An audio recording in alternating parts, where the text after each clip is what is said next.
Yo, yo, yo, this is DPS Podcast, that's Damage Per Second Podcast, episode 263. And we are back on a fine Thursday night, feeling extra all right. And I am one of your hosts, SloMoBackSlap, here with my other host here, your other host here, Gaming Forte, the czar of Bungie, of Destiny. I don't know what the titles that we want to say for him. You know, the master vendor of GameStop. That's a good one. What's up, man? How you been, bro?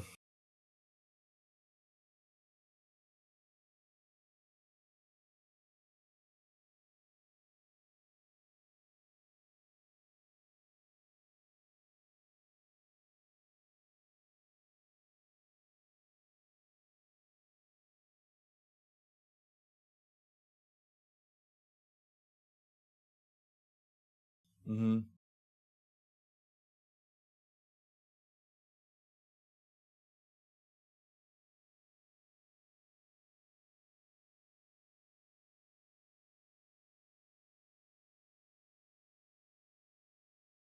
Day. Had a great week. Hung out with Brap and Logic yesterday for like a good hour during their show yesterday. That was fun being back in the seat with them. But outside of that, man, just working, and I know we're gonna talk about the games we were playing, but just working and catching up on some stuff that been on the backlog for a while. What about you? Well, I've been sick since probably about Friday. So like I actually we did a the show, a short version of the show last Friday with all the crazy news that's been going on over the past week. And I really kind of been sick since then. And it's funny because a wave of nausea just hit me just now.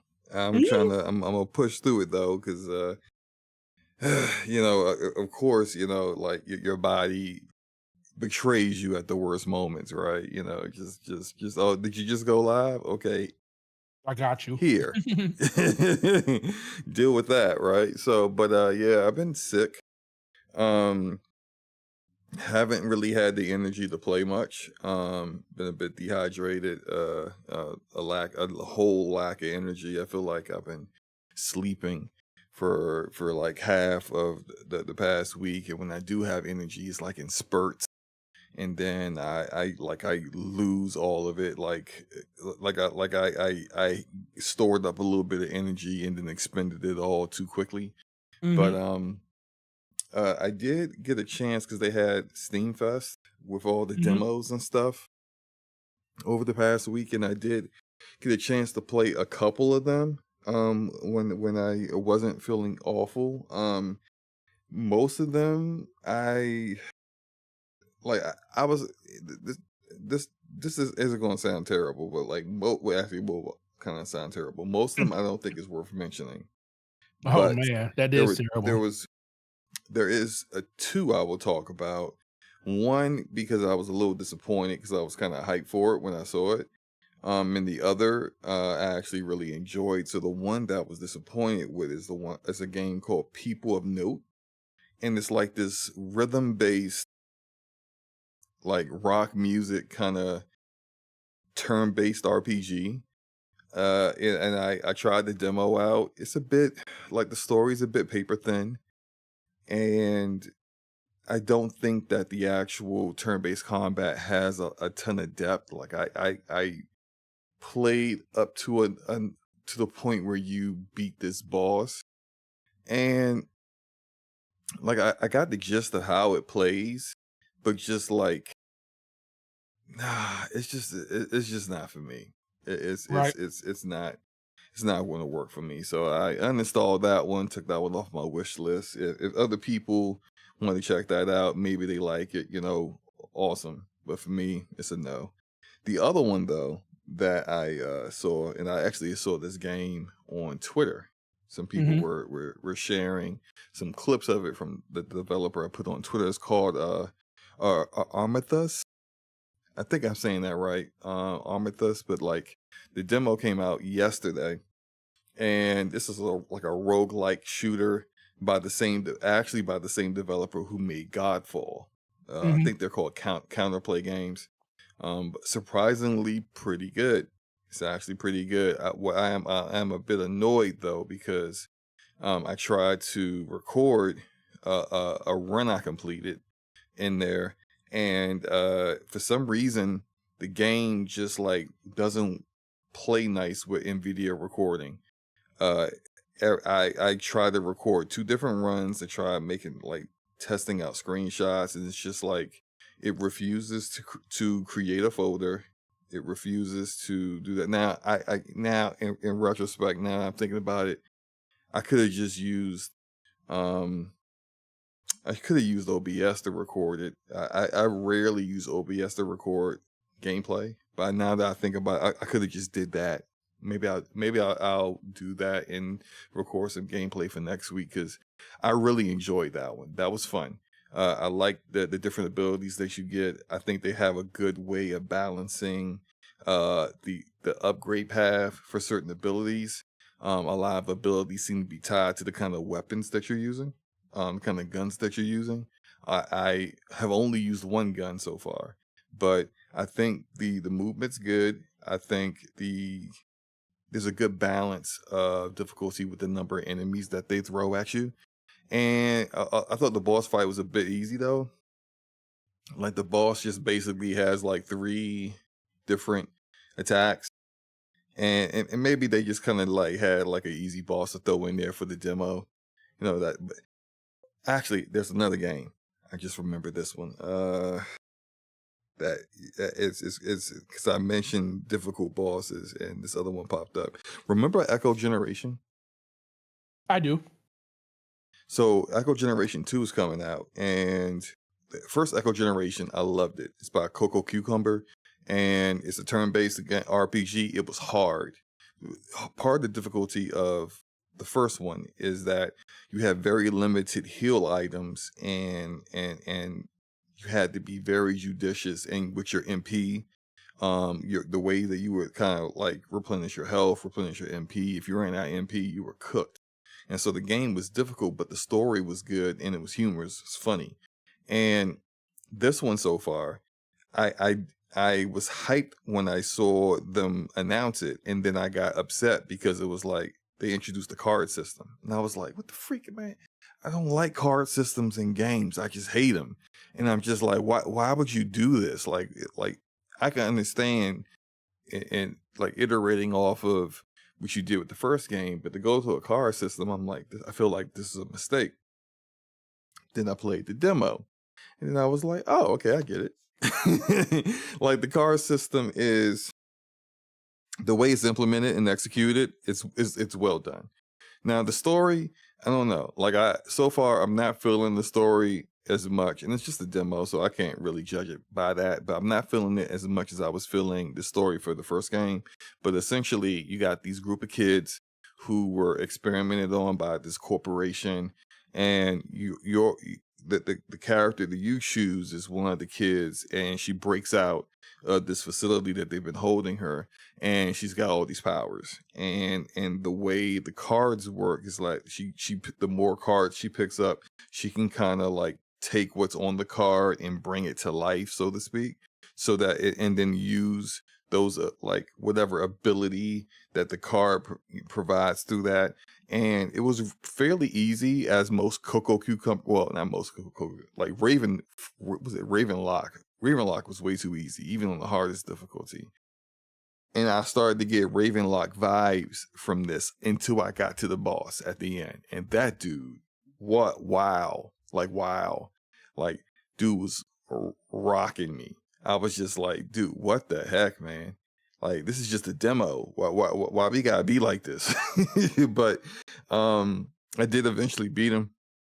I had to kind of look at my deck, my card deck, and really balance out. Like I think that was smart of them to do.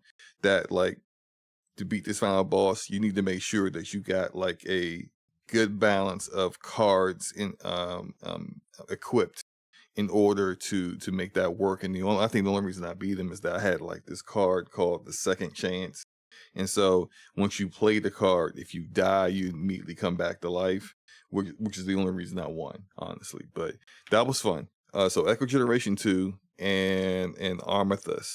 Like, check out those demos. Though I think those are quality games that are coming pretty soon. But oh crap, we got a member chat here from C Clizzle 420. Said, came to the realization 2042 is better than Battlefield 6. Oh, okay. Battlefield is my favorite multiplayer game, and I'm losing interest in Battlefield 6. Thanks for the content. What you say, man? As he should. Battlefield 6 is awesome. It is awesome. No, but he said 2042 is better. In some senses, it is better. I know the leveling up is way better. Oh yeah, that's a 1000% fact. So yes, I mean, that does make the game. I mean, I think visually, Battlefield 6 looks better. The fact that it has a single player, even though the single player isn't like the best, it still is something extra added to the game that you can do. But I even think the gunplay is better in 6. That leveling system is just horrendous. They still haven't fixed that? They still haven't fixed it? So horrendous, bro. I don't understand why.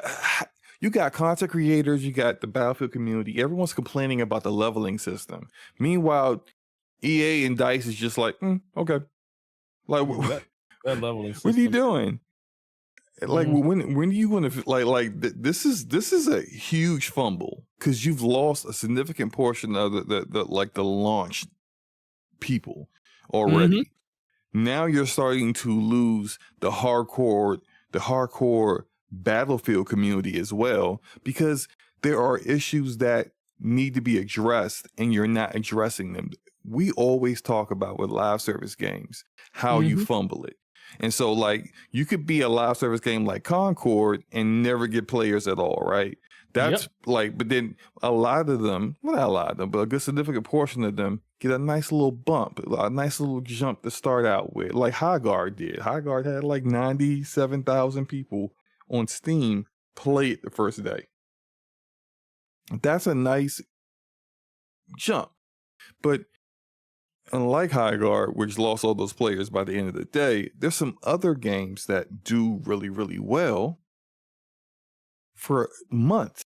But then the problem is that when you have problems, you need balancing issues. There are issues the community have an issue with, and you're not addressing them fast enough. I don't understand why this is such a big deal for them.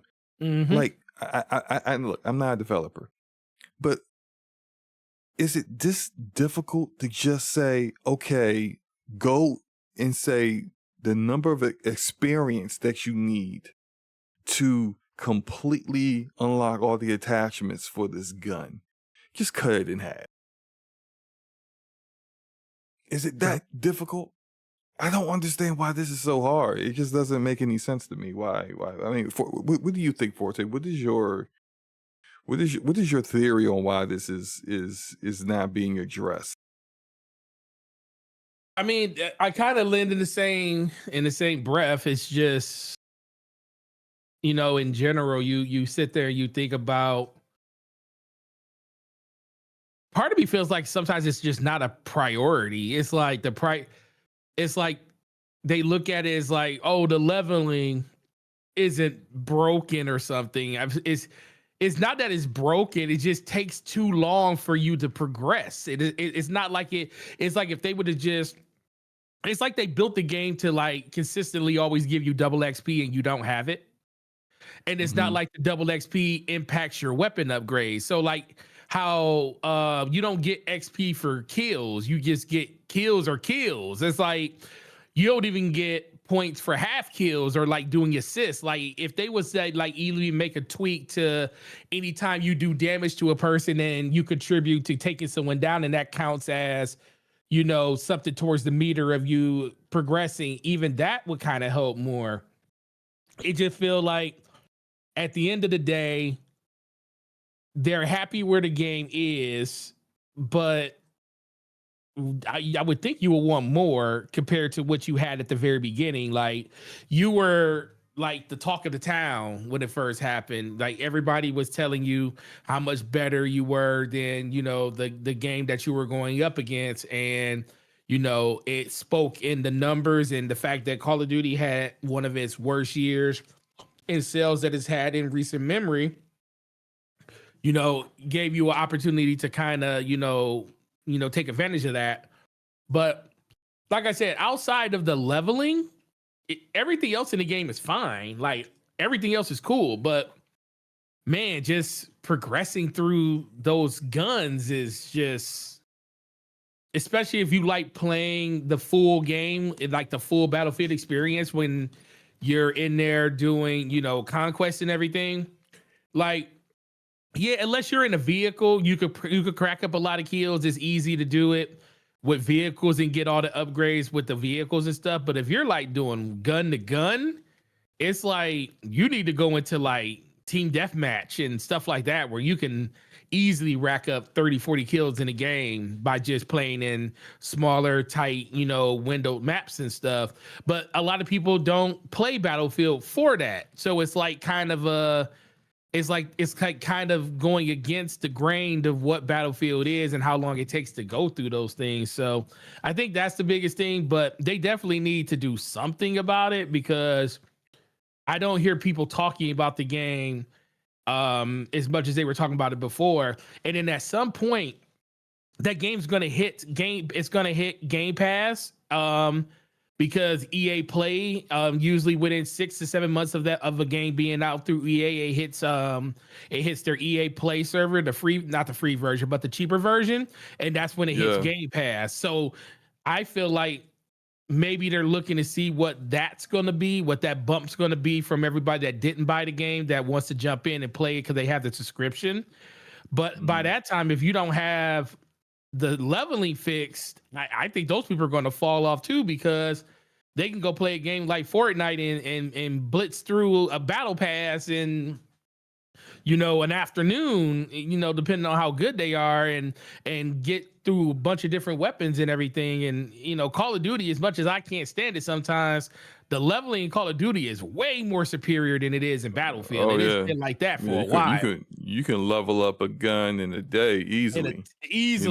Fully level it up, get all the attachments you need. Get everything, skins and everything. Yeah. So that's kind of where I look at it. But we'll see once the game hits, Game Pass and it has a bigger audience. But in general, they need to do something about it. Yeah, but let's get into these rapid fire topics. You ready for this, man? Yeah, let's go. All right. Oh, really? Oh, really? So I know everyone has been hyped about this, but I felt like it deserved to be discussed. This was a topic. Would have been a part one of our rapid fire topics last week, but y'all know why we had a very, very curated show last week. But Crimson Desert previews are out. No, we're sure. Oh, what happened? No. My daughter was talking. I just muted, but go ahead. All right. So yeah, Crimson Desert previews are out, and they are pretty positive so far.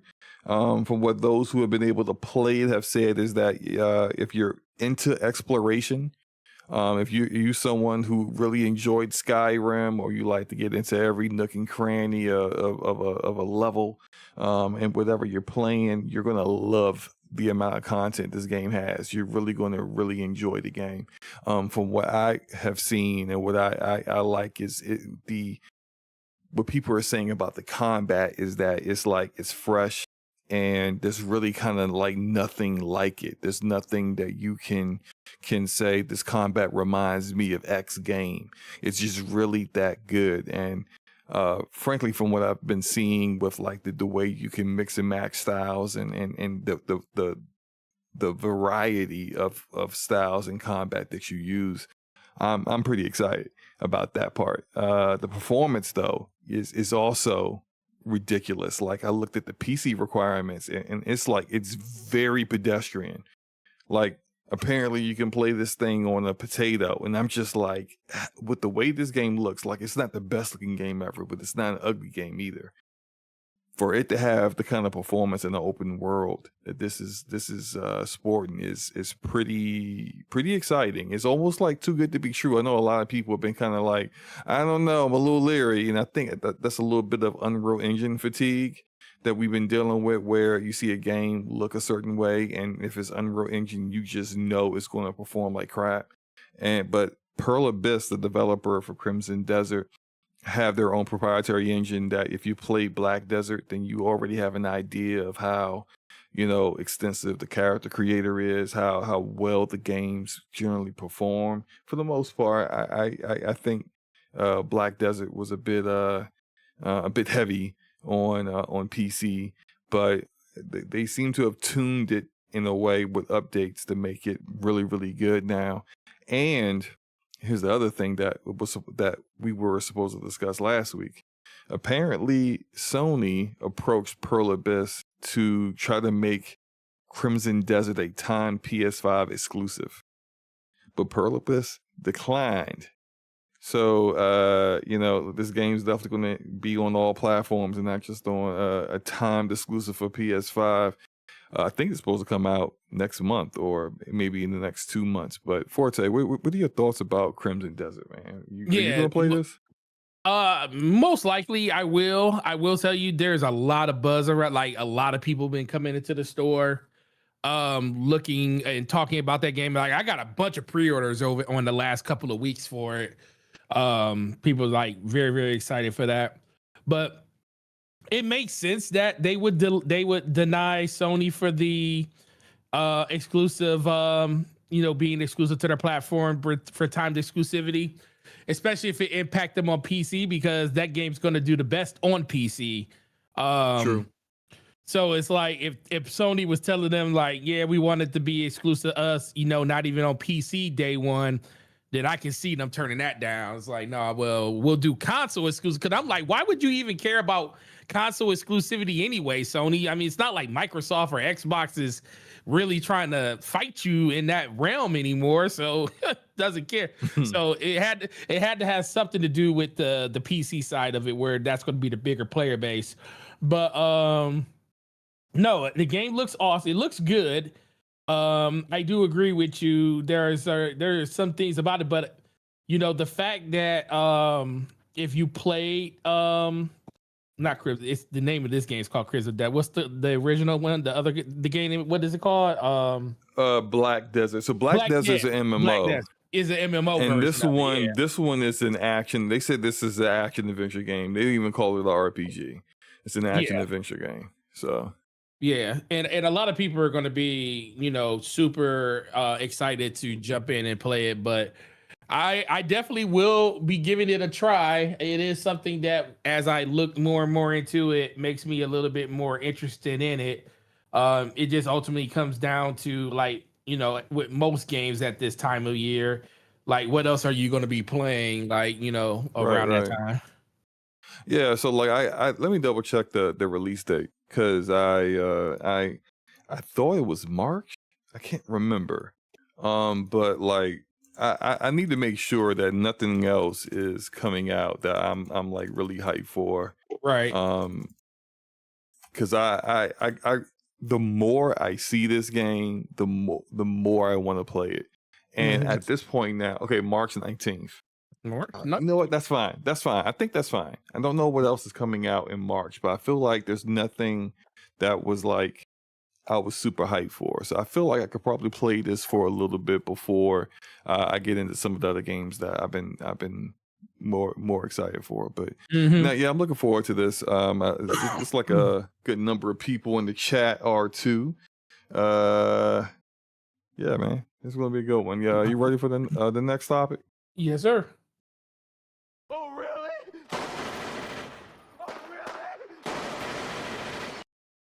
And this is definitely a minor rapid fire here because it's not really much to talk about. But according to Video Game Chronicles, the casting for a new Wolfenstein game has leaked. Apparently there's some story elements that are out there. So like I wouldn't suggest anyone who's interested in the game look at what the actual leak is, but this kind of unofficially confirms that the game is in development by Machine Games. Forte, what do you want to see out of a new Wolfenstein? Man, a FOV slider. Wait, I don't remember. Did the last one not have an FOV slider? I don't think it did. Are you sure? It probably did, but I don't know. I don't think it did. It's been so long since I played them. Like exactly, I don't think it did because I think that last one came out was during the age when console games didn't have an FOV slider.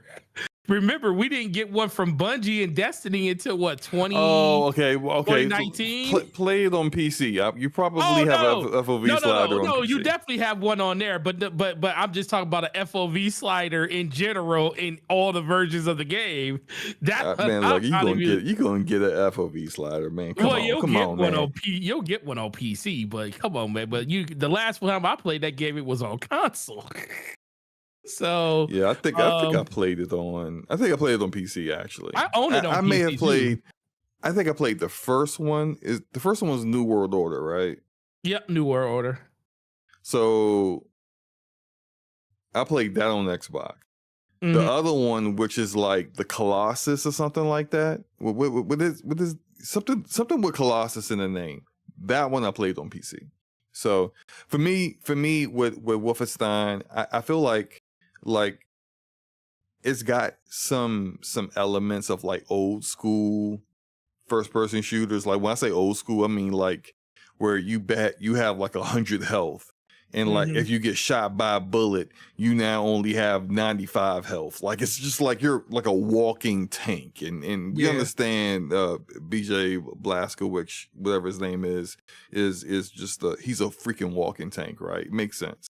But I would like to see them implement some elements that are not going the direction they did with Youngbloods, where it was like a looter shooter. I didn't like that. Like I thought that was poorly executed. But to implement some other elements that kind of make it so it's not just a straight up old school first person, just get the big guns and blow everyone up kind of deal. Like I want to see some other elements in there where there's some mechanics where you need to potentially like get not necessarily abilities, but maybe certain weapons to kind of like complete tasks or do like to like weapons or gear to upgrade things to kind of help you get through each level more efficiently. I kind of wish they would add some elements that make it a little bit different like that, because I feel like if it's just what they did with the first two games, that times are a little different now, it's not going to have the same impact that it did before. If that makes sense. No, I agree. All right, next one here. And the last rapid fire, so we can get into these main topics that I'm sure everyone wants to talk about. We got a release date for Marvel's Wolverine, being developed by Insomniac Games, of course. The now official release date is September 15th, which is probably about a couple of months before GTA 6 is supposed to come out, which I think is probably a good spot for it. You know, you're not going to have to deal with that monster, GTA, but at the same time, you're Marvel, you're Wolverine. Like, this game is like in September, this game is going to be what everyone's talking about. So I think it's a good release date. What do you think? Yeah, I always look at September as that month that a lot of people kind of, try to, they don't look at it as a great release date, but in my opinion, it's always been a good one. I know, a lot of big games use that month. Borderlands used that month before. Destiny and Bungie used it for the first 6 or 7 years of Destiny being out until they went. And then when they started having to delay it, they moved it to a June release. But that game always came out in September every year. And like I said, Borderlands was always then. I know NBA always releases in September. And I also think it's just a really good window to release it if you're trying to avoid other games that may release at the end of the year, because that game's going to probably release. Well, we have a release date in November for GTA 6.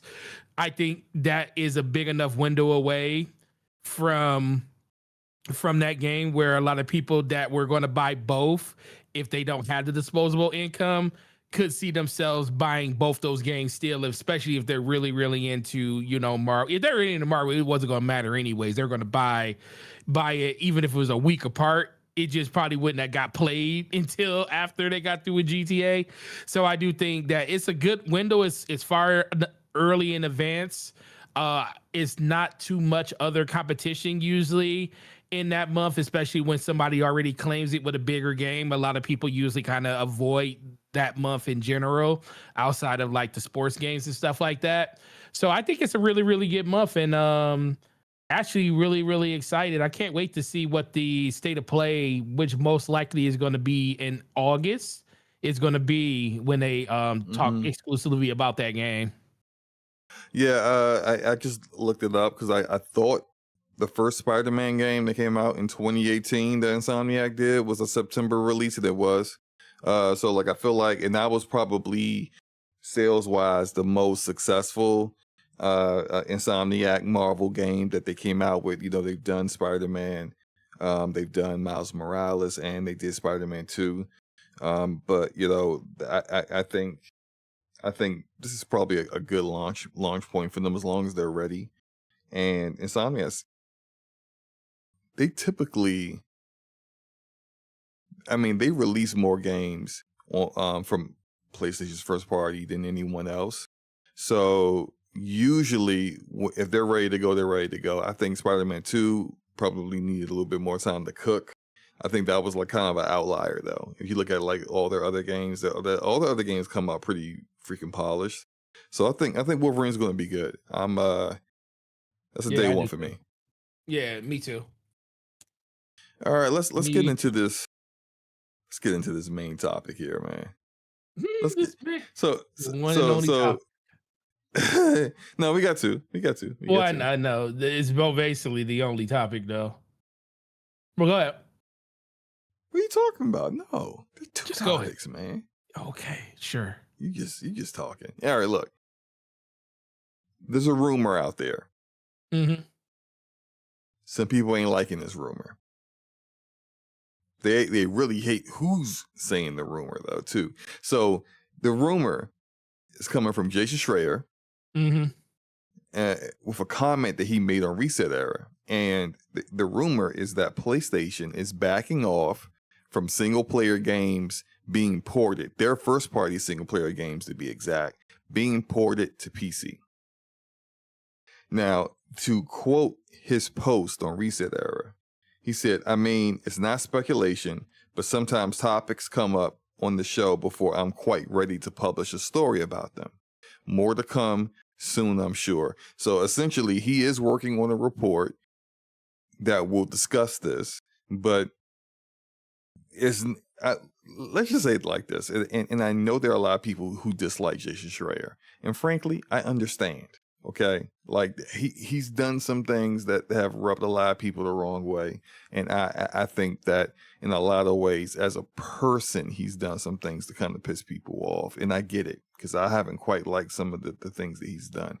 That said, you can separate your personal feelings from the person from the professional that he is. As a journalist, he's probably one of the best in the games in games journalism. He sources things correctly. He's rarely wrong. He rarely gets things wrong. And whether you may think he may have an agenda in what he may be speaking on or reporting on or talking about, you can't knock the accuracy of the work and the things that he reports. And so if he's saying it's not speculation, there's something there. Yeah. And I'm thinking it's either one or two things.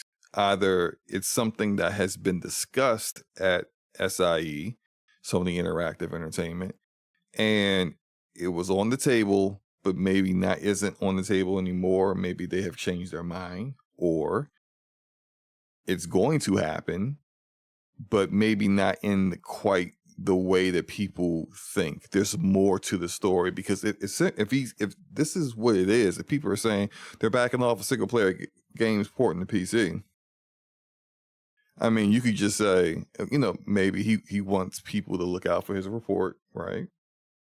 Because if he just says on Reset Era, yeah, it's true, well, that becomes the story, and he doesn't get paid because he don't own Reset Era. He don't get any clicks. So maybe he wants to tell the story his way. Well, maybe there's more to it. Maybe, they got to make some changes with Nixus, because Nixus has grown to like 300 developers, with all them doing all these ports of PlayStation games from PlayStation to PC. Mhm. If you take out the single player games, you don't need that many devs no more. So maybe he's trying to protect the devs there at Nixus who don't know they're about to get laid off. You never know, right? Yeah. So I think there's a lot to it, but overall, Forte, what do you think? Why do you think Sony would be making this kind of change? Well, Bluepoint just got shut, is no longer a thing, and they were doing a lot of the work for not only just remasters, but also porting stuff over to PC. So that is kind of, if anything, that kind of gives you more of a glimpse, like, oh, okay, this, you might have to pay attention to this, because that might be the scenario.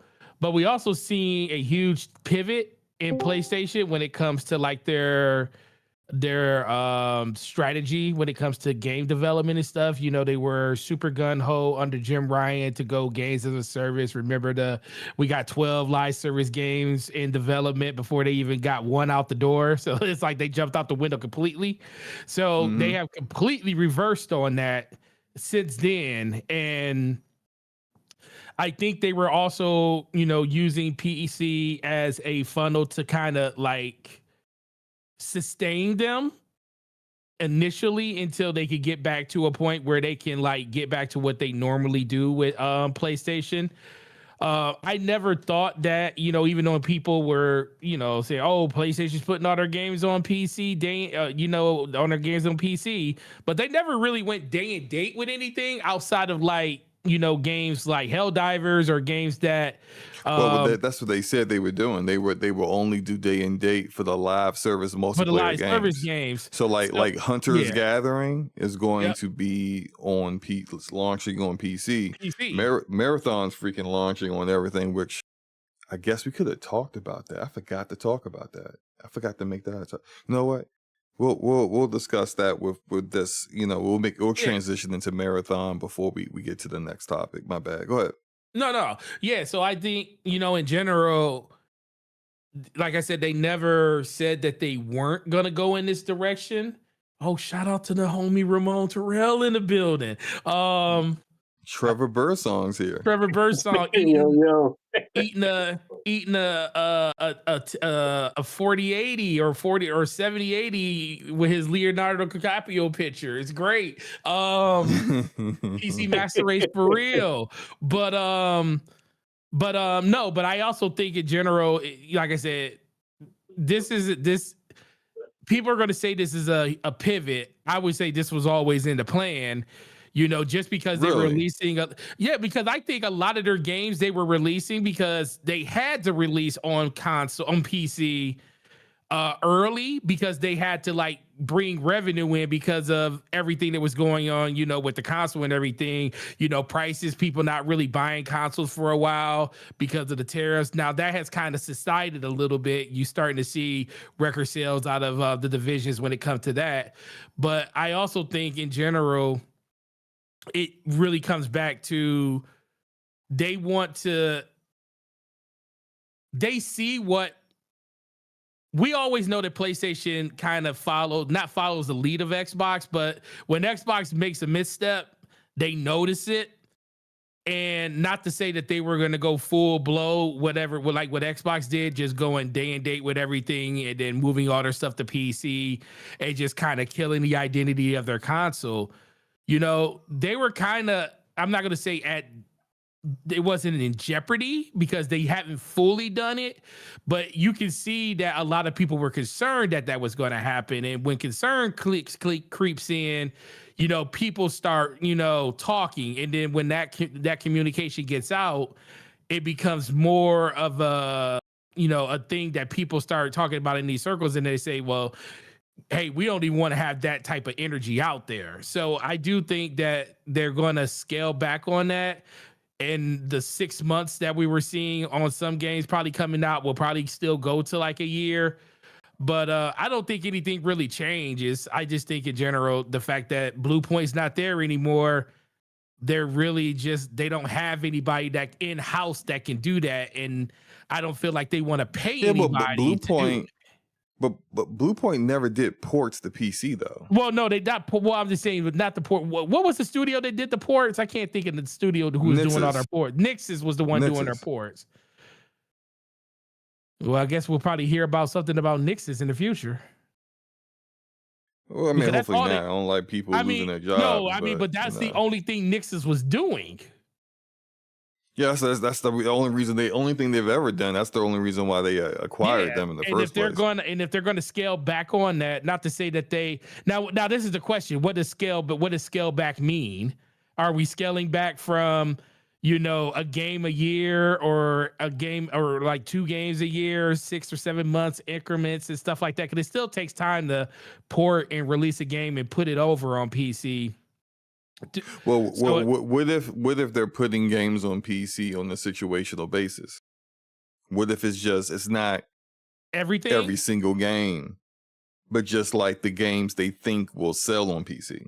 Because the PC community does not gravitate to these single player games the way they do the PlayStation community does. It's like the most successful, right, yeah, like the most successful game that they got on PC is Helldivers 2, and I'm very certain that they didn't expect that to be the case when they started like developing these games and saying we're going to put our games on PC. You know, I'm pretty sure they love the fact that Helldivers 2 has done so well, but it probably shocks them that it's the most successful one.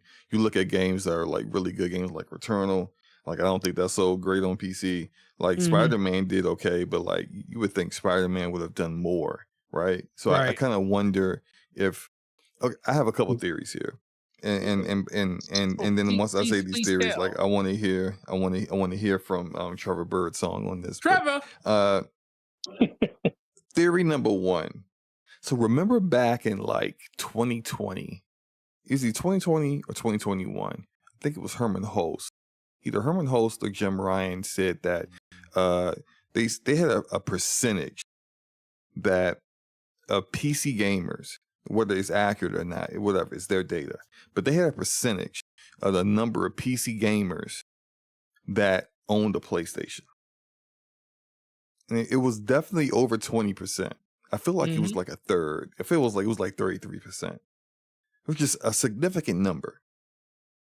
And I wonder back then what their game plan was didn't quite work out the way they wanted.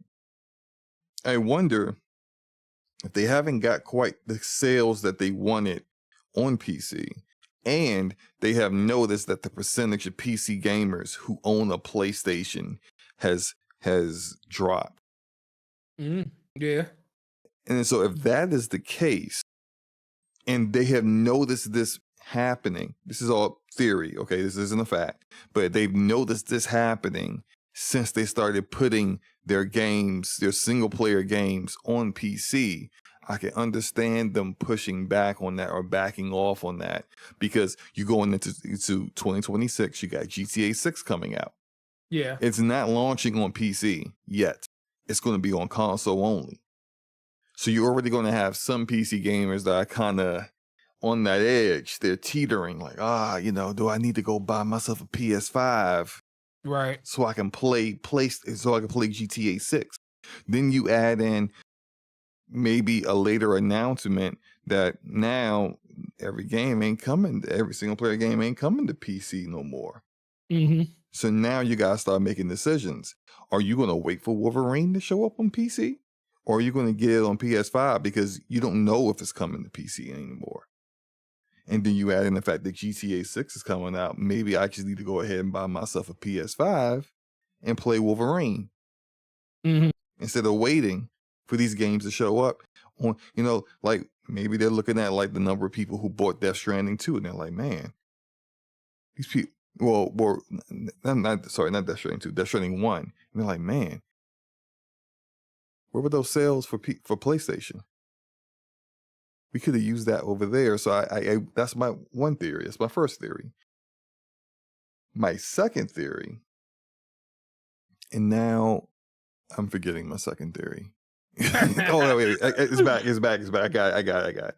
It's back, y'all. So remember last year when everyone was discussing how Xbox was transitioning more to a PC platform, a PC-based platform, and every piece of hardware they come out with is going to be PC-based. Therefore, it's going to have access to Steam, access to Epic Games Store, access to all these different storefronts, not just Xbox storefront, and PlayStation games are all on those storefronts. So now on your Xbox ROG Ally X Deluxe, whatever the freak the name is, right? It's got too many names, too many words, but like on that portable handheld device, you can play this God of War that I'm playing right now. I'm not playing that on the Xbox ROG Ally X because I don't own one. This is like old footage from when the game first came out when I had a 3070 Ti.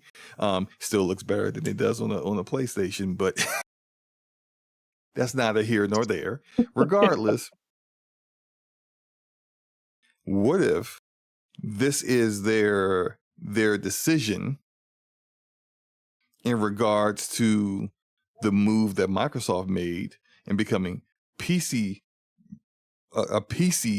infrastructure, a PC platform, to make sure they don't miss out on all the games that skip the Xbox platform. And now Sony says, all right, well, we can't do nothing about the games we already put out there, but the rest of them, they ain't going. Because we care about brands, and we want people to have the understanding that if you want to play Intergalactic, you need to buy yourself a PlayStation. Similar to how Nintendo was like, hey, if you want to play Metroid, you got to buy a Nintendo piece of hardware. Not to the degree that Nintendo goes with it, but maybe that close, So if you look at like their strategy with live service and multiplayer, like they're allowing Marathon on Xbox. They even got a marketing deal. You can get some kind of like decals or whatever, or little keychains to throw on your gun in Marathon that are Xbox exclusive. They don't care. They don't care about the live service stuff. They put Helldivers 2 over there. So what? Let's go ahead and do a collaboration with the Hell Jumpers and from Halo. Let's make even more money. When it comes to multiplayer and live service, they don't give a crap.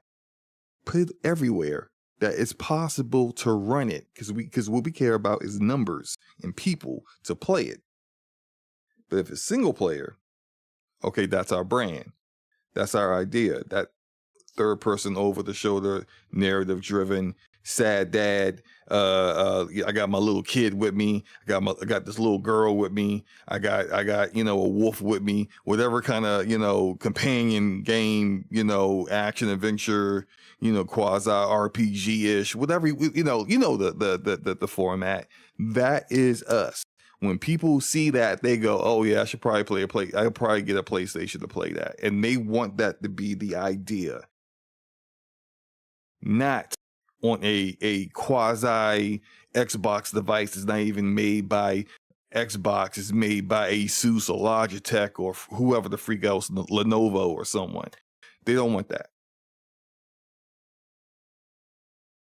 I'm kind of leaning more towards theory number 2. But yeah, so Trevor Birdsong. Nothing wrong with that.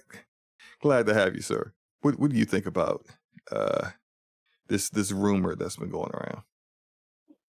Well, to just a couple things. I just wanted to, on what you said, Forte, about about how they needed to. They were thinking they needed to try PC because of everything that was going on, console sales and so forth. Remember, Sean Layden was the first. Sean Layden who was initially who said about the PC thing. So that was before the whole console sales situation was a thing. That was Sean Layden who started it. Okay. That was like So 2019, 2020. yeah, yeah, I think like 2018, 2019, because they had already set it in motion, right? They had to work on it. So probably like 2018, 2019. And sidebar, whoever decided to go with Jim and let Sean go should never be able to work in that industry again. As far as them kind of pulling back, like I swear you pretty much took the words out of my mouth. Like I had two theories as well. The first one was this was a tester to see how it would work out. And if I was PlayStation, I would be looking at the PC community like, what's wrong with you guys? Because Banana is selling better than like God of War Ragnarok and The Spider-Man banana 2. And, game. The dude, I banana don't understand. game. Man, I don't understand PC gamers. Like you got these, and then and then the theories going around about, well, the games are old, so that's why nobody's buying them. Yet Forza Horizon 5 releases 5 years later and scores 5 million copies. So I don't really buy that either. But I think it's a combination of what you said. Like they're probably not satisfied with the amount of sales that are going to PC, possibly versus the resources they put into porting it. I don't know.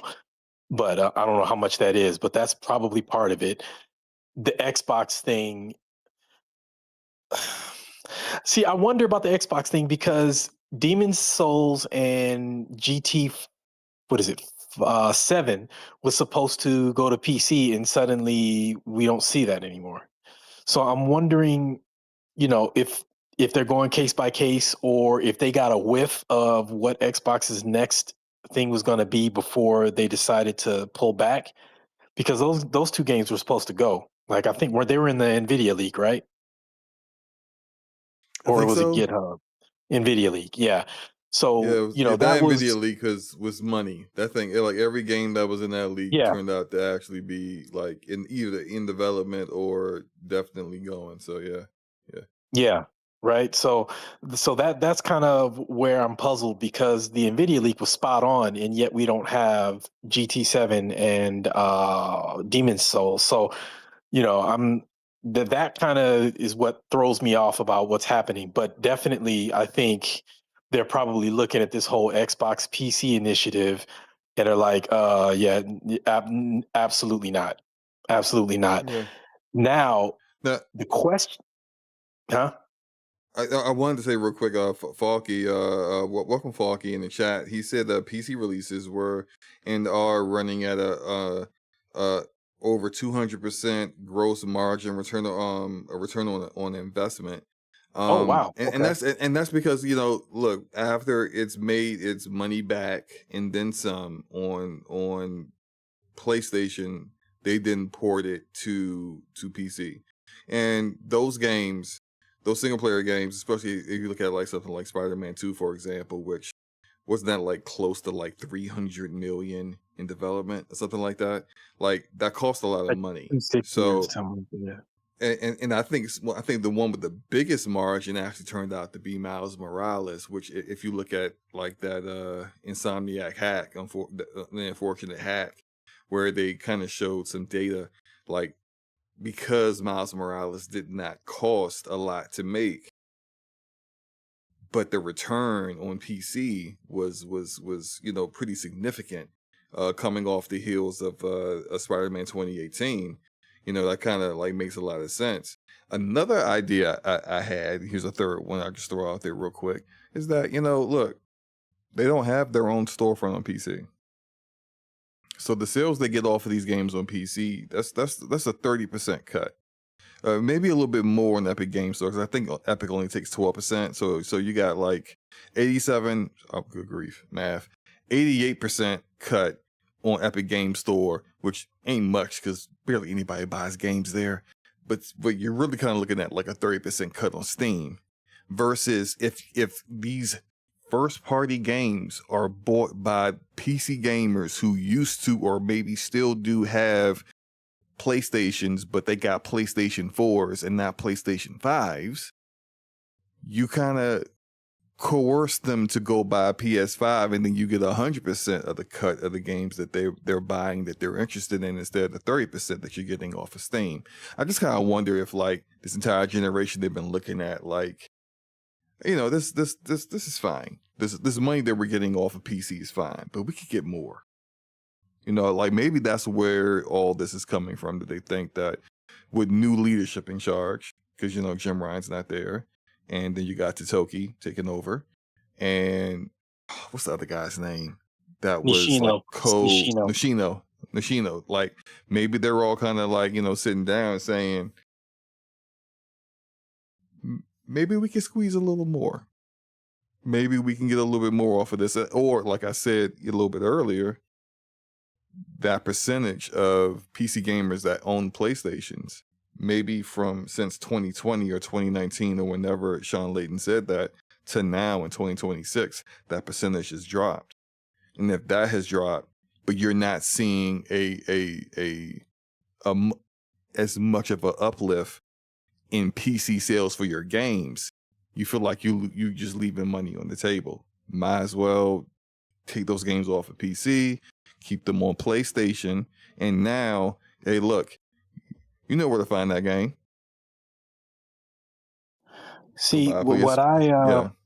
what I'm wondering is, well, first of all, shout out to Falky. Falky, if you're still in the chat, I really wish you were on Blue Sky, man. I miss getting to talk to you from time to time, but I had to leave Twitter for my sanity. So shout out to Falky. I'm also wondering, because there was always rumors about them starting building their own launcher. So what if they're pulling back on this strategy, but then they create their own launcher? And of course, you know, the PC crowd is not gonna, you know, not gonna willingly go to another launcher, but maybe enough of them would go to a PlayStation launcher that it would make it worth their while. Like, I'm wondering if they have data that would suggest that, because that could be a way. I don't know if the launcher's coming anymore, because like there was a job announcement a long time ago where they were looking for you know, people to help them develop something on PC. And then they came out with like this PlayStation interface thing that kind of allows you, let's say if you're playing Ghost Legends in Ghost of Tsushima, right? It allows you to party chat with other people, stuff like that. Like it's kind of like a overlay, a UI within the game, but that's it. Maybe that's all they were actually developing. I don't know. Like I always thought that they were going to do their own PC launcher, but if you really kind of think about PC launchers on PC, a lot of them ain't really doing much. You know, like you see like EA Play, Ubisoft Connect, good grief, where are the other ones? BattleNet, right? So you see these other launchers. Crappy one too, the social Yeah, whatever. that Rockstar launcher ain't even worth mentioning. It's just like you can't compete really with Steam. You're not really competing. So is it really worth the effort to do that launcher to get a pittance of 100% of like the revenue off the people who would go buy the game from that launcher, when really you're going to be looking at the same issues that a lot of the other storefronts deal with? You don't have the community, you don't have the history, and you don't have all, like, more than likely they're not going to have all the tools set up the way Steam is. Like Steam, every single game, even the crappiest, smallest garbage game, has a discussion board, has a media board, has potentially mods. It's all set up there. And sure, you're starting to see like finally, years later, Epic is saying, maybe we should invest in stuff like that. Like, duh, bruh. Like no one is really doing it like that, and it takes a while to build up to that. And I just don't think Sony. I'm not gonna say they don't care. I'm just saying like the effort may not be worth it when you do all this, and the people still like, It's not worth the squeeze. yeah, I'm still just gonna get this on Steam. So sorry, Yeah, it may not be worth the squeeze. Yeah. Yeah. I've never been so approving yet disappointed at the possibility of such a decision, because as someone who owns a PlayStation, and the whole argument about them, about developers coding down to the metal to make sure they get every last ounce of juice out of it without worrying about another platform, which is what Nixies is for. But I mean, maintaining the value of the brand and everything, and all of the perks, the good things that go along with it. So I approve of that. But at the same time, when I look at how awesome Returnal was on PS5, and then I played it on PC and just cried, like just being able to play these games the best they can possibly be, I'll miss that. But I mean, I get it. Yeah, Forte, any thoughts on this, man? Did we lose Forte? Did Forte fall asleep on us? No, I was. Okay, no, I said no. It is what it is at this point. I just think the direction has definitely pivoted, but I don't think it was like something that was not planned like a while ago. I just think in general, when you come back to it, they were testing everything to see what worked. It is kind of crazy that the banana game is selling better than like a game like Ragnarok. But what is the banana game? I mean, like, if when I think of the banana game, it ain't a real banana, right? So so I've never paid attention. Never paid attention to the banana game. No, I never paid like on Steam. There's so much questionable stuff on Steam that when I heard there was a banana game that was selling really well, I immediately thought it was one of them like hentai kind of games, like Shower with Your Dad or some crap like that, or Schoolgirl Big Titty Simulator or something. I don't know, right? Like I don't even want to look at what this game is. So I'm just going to kind of like, what is the banana game? You don't even know. Who knows? I don't know. I just know it's just. Right, I don't know. I don't know what that is. So you tell me. We ain't got to make a big deal about it, because somebody gonna send me something. I'm gonna be upset. So look. Any more thoughts on this? I guess we gotta wait for Jason Schreier's report to come out to get more details on exactly what's happening, what changes they may be making, and whatnot. But any other thoughts on this? We can get into talking about Marathon. Let's do it. Trevor, any thoughts? Trevor, you good? I said Trevor. I think he's good. All right, so look, let's. Sorry, I'm good. Sorry. Okay. I was muted. I got a chance to play Marathon. The Silver Slam started today. Forte, did you play it? Heck no. Wait, what? I was at work. Oh, because clearly 2 weeks ago you were all like, I was. I think I'm gonna play it. I saw a trailer. I think I'm gonna play it. Okay. And then I looked at gameplay today, and I was like, well, go ahead. So look, I played Marathon. Runs let me pretty ask well. you this before you say that. Did you play the original? Did you play the original? Non-NDA beta. Nah, I had access to it. I just never had time, and I kind of didn't really like. I'm not an extraction shooter, dude. Right. I would say this, like, as I was playing this, and I was saving my teammates' lives. Look, I'm not bragging, but like I definitely carried these guys to extraction. Like they, shout out to them. But good grief, like So the you amount of actually times I extracted had, in the game. Let's go. yeah. So like this was like the only match I really did. It's I understand. Like as I was playing this, I understand who I am as a shooter player, gamer. I am a arena shooter dude, okay? A little bit of battle royale, but I'm an arena shooter guy. I realize, like, I have never been into extraction shooters, but playing this one, and I will say this, I enjoyed playing this more than I enjoyed playing Arc Raiders, which might, set some people off. But overall, I was bored. It's a lot of just moving around and collecting stuff, and you're running into a couple of NPCs that go, oh, you shoot them in the face, and then you take their stuff and you keep it moving, and then you may run into some other people and they may do some things. Like I was using the assassin. I really enjoyed that class. I did the tutorial. I didn't like. I think it was the destroyer in the tutorial. I think he sucks. No offense to anyone that might like the destroyer. I think he's cheeks. But the assassin, you have two different abilities. One's like a more typical ability, and then you got like an ultimate.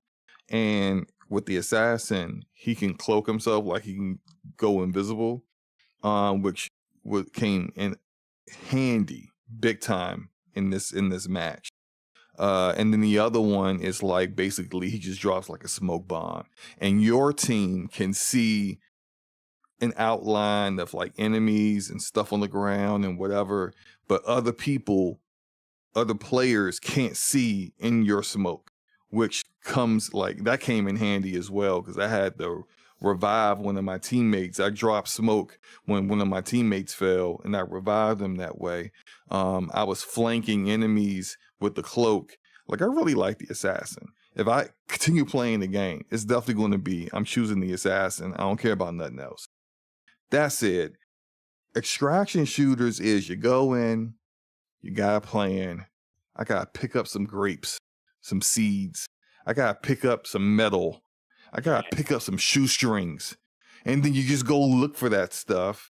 And then maybe you got a mission. Hey, sabotage this satellite dish or something. Cool. And then you do these things, and then you extract. Or you go in because you're bored, and you're like, I'm going to kill everyone I find. I'm going to troll people. I'm going to pretend to help them, and then I'm going to murder them. And like, that's like that Dark Zone stuff that I enjoy. But the difference is that like the Dark Zone would have like 20 people in there. Yep. And you couldn't turn a corner without running into somebody. So if you was going to go rogue, oh man, it's go time every freaking second. And these distraction shooters just not really like that. Like I don't know how many people are in the server, but like it's just not. It's not for me. I'm an arena shooter junkie. I need 5v5, 4v4, 6v6. Get us in a small little map. It's you versus me. Are you better than me or not? If not, I'm shooting you in the face and you're not going to like it. That's what I love. That's what you love. That's what I love. And this ain't it. Now, I did only play this solo. I only did one match, so I'm not like passing judgment on it or anything. I'm not saying Marathon's bad. I'm just not really feeling like it's for me. But I'm going to play it with more people. Forte, I would love to play it with you. Cognito said he wanted to play. So, I'm going to play it with more people. It's just, as of right now, this is definitely going to be like one of those games. It's just like, if I'm solo, I'm not playing it. But with people, let's load it up. Let's do something. Let's load it up. Forte, what are your thoughts on? You haven't played it yet, but you just look at my gameplay. What are your thoughts on this? Just looking at your gameplay. First of all, I'm very, very happy that you extracted and carry, you know, some weightless dead bodies along with you to extraction. Oh, and they were making me mad, bro. They were making me mad. Like one of these guys, so I went in without a contract or a objective. These other two guys had objectives. Mhm. One of them, he has an objective. I'm like, we're just kind of like walking around aimless, and I'm just like, bro, do you want to do your objective? Because it says you either go to the north relay or the south relay. And I'm like, so I just go to the map and I just put a pin on the south relay. Like, hey, let's go here. Because although I'm talking on the mic, they're not responding. So I'm just like, well, all right, whatever. They're just like, they got like voice chat muted, which is why are you playing this kind of game and you don't have even proximity chat on, or they just ignoring me. So whatever. I ping south relay. We're on the way there. They get distracted by some like building that is completely irrelevant. We're running out of time. It's saying, hey, counting down 5 minutes left. I'm like, y'all want to keep going? No, to man. like No, the man. point? No. What are you doing? And so then like, and then we get there and then we get it done. And then the dude goes AFK. And I'm like, F that. I'm extracting. I don't care what y'all doing. I'm leaving. I done picked y'all up multiple times already. Y'all can die. Wait, what's AFK? Away from keyboard is what it means, but everyone just says it for someone who just basically walks away from the game. Man, it's more of it's a multiplayer or co-op, you know, term, because like, you know, if you're single player, no one cares if you walk away. It's like be right back on your phone, but AFK is when a person doesn't tell you anything and they just leave. See, this is why I can't play multiplayer, because the ratio, the chances of me running into idiots is too high for me to nah. Yeah. Not with randoms. It is pretty high. I will. Yeah, okay, so Blaze says he thinks the mics are bugged out. Okay, that's fine. Because maybe that's why they weren't responding to me. Because I was just like, hey, you know, buddy, you need to sabotage a relay. You want to go sabotage that relay? And it was just nothing. And I'm just like, look, I don't know what you want to do besides just like keep collecting like random junk. I don't know what any of that stuff means. Like collect an empty container. Why the heck do I want an empty container? There's nothing in what? Why? I don't know. You know, like this is extraction shooter stuff. Like Arc Raiders is like that. Like you literally collecting. You got a chicken that gives you like, hey, the chicken wants you to go get like a fish bowl. It's like, what? Why does the chicken want a fish? All right, whatever. You go get whatever the chicken wants, and then some other stuff. And it's just such the most randomest things. Extraction shooters are just beautiful. You know, like so you're not joking about the chicken thing. They really have something like that. Yeah. No, there's a rooster. Yes, everyone has their own rooster. Wow. And the rooster will like after each run, if you fail, the rooster will just get stuff anyway. But you should be trying to get things that the rooster is not getting. Look, man, that is really weird. I'm almost going to say something that's mean. I'm not. Actually, I'm going to say it. I'm gonna need you to be extraction shooters are for people who can't hang in arena shooters. You said they're for what? They are for people who can't hang. That can't keep up in fast-paced gameplay? Yes. That's what they're for. Which is fine. Everyone's gotta have something for them. Right? Oh man, SloMo. Everyone's gonna need that. This is actually one of the situations where both of these guys got dropped. And I didn't even know how to revive people. I figured it out. They both like died, and I had to bring them back. This is fucking it is booing me in the chat. I can't believe you, SloMo. Crazy. But you're not disagreeing. Well, I just don't have the heart to just say that out loud, though. But you agree. That's fine. Look, Listen. and And by the way, if anyone wants to know why I abandoned my teammates in this part, it's because I ran out of ammo and I was looking for ammo as they were getting bodied. And so I found ammo and then killed the enemies that killed them. So you stopped being a team player. Got it. If I did, Forte, if I did not go find ammo, we all would have died. I had to go do that. Almost said I'm out of here. Because you know they weren't going to revive you. Oh, absolutely not. I don't think they cared a lick about me whatsoever.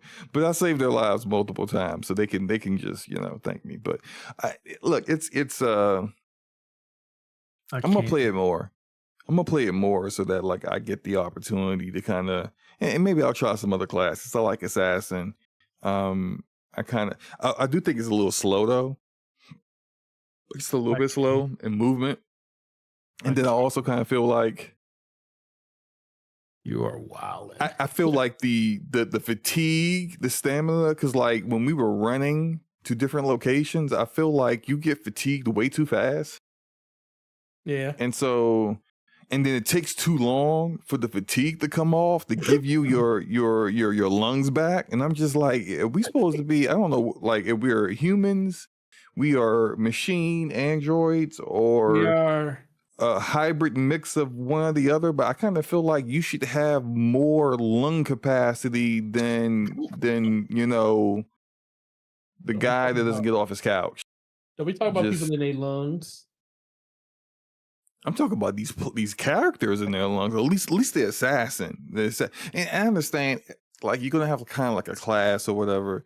You gotta have some drawbacks to it. You gotta have some weaknesses. Yeah, you just can't have it be awesome, because then everyone's gonna choose it, and then what's the purpose of the other ones, right? I just kind of feel like making him slow as all get out is just unnecessary. Like I feel like I didn't think that was a good idea. Maybe make him like super weak as far as health goes, and so if he gets like lit up, you don't even need a full magazine to drop him, kind of thing. I don't know. I just. Ramon, are you going to play this game? Let me just ask you. No interest whatsoever. I will give them credit that it looks a lot better than their initial showing. I wonder, the most interesting thing about this game to me are the improvements, because Sony came in and arched an eyebrow and be like, okay, you remember that BS you said in that interview about only give the community a sliver of what they want and keep stringing them along? Yeah, you're not going to do that. Make the game right.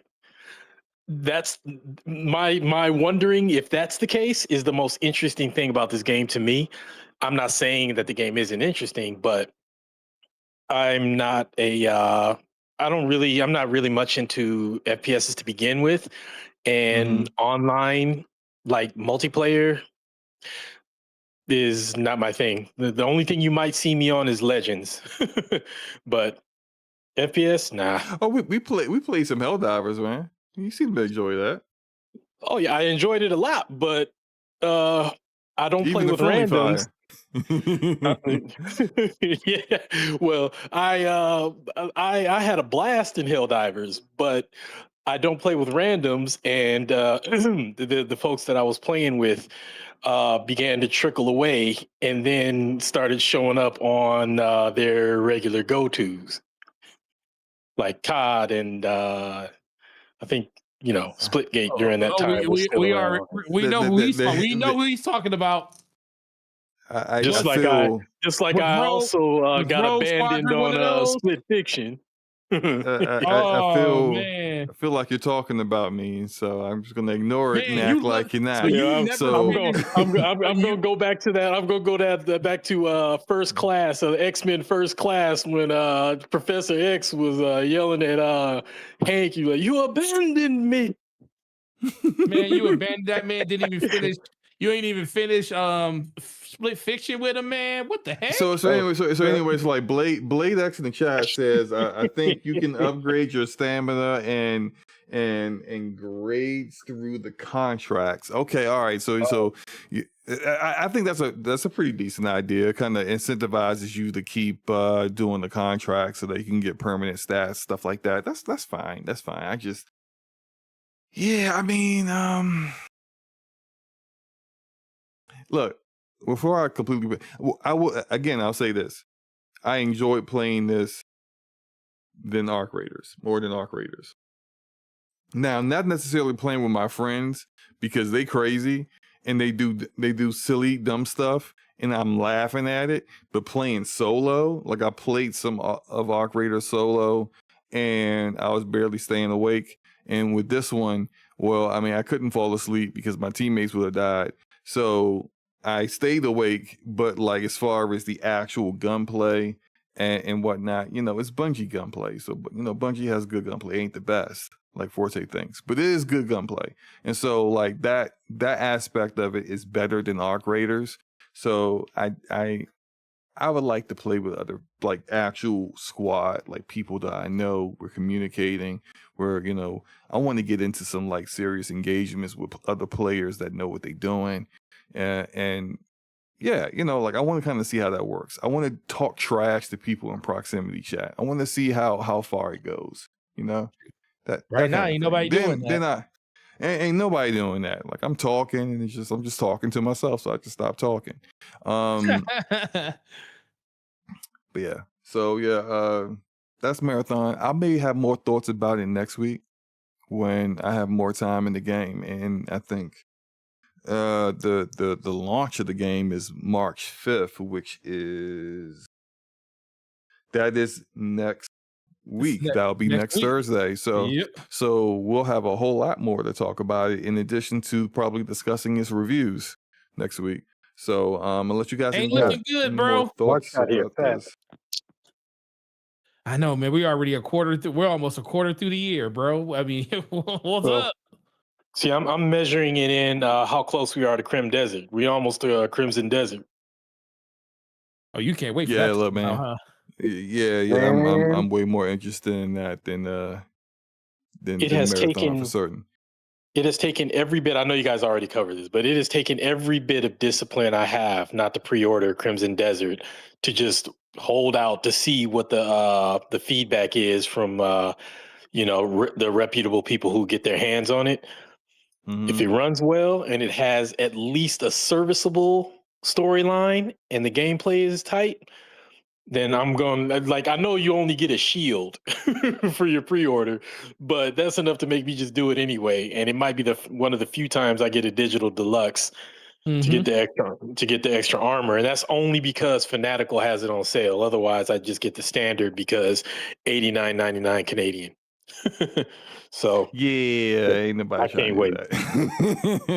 Bruh, the Canadian prices are brutal. But yeah, I'm Crimson Desert though. Yeah, if everything comes back well, yeah, that's gonna be day one. I'm making sure everything is cleared out for that for the next several months. Jesus, let's go. All right, so you guys ready to do this last topic?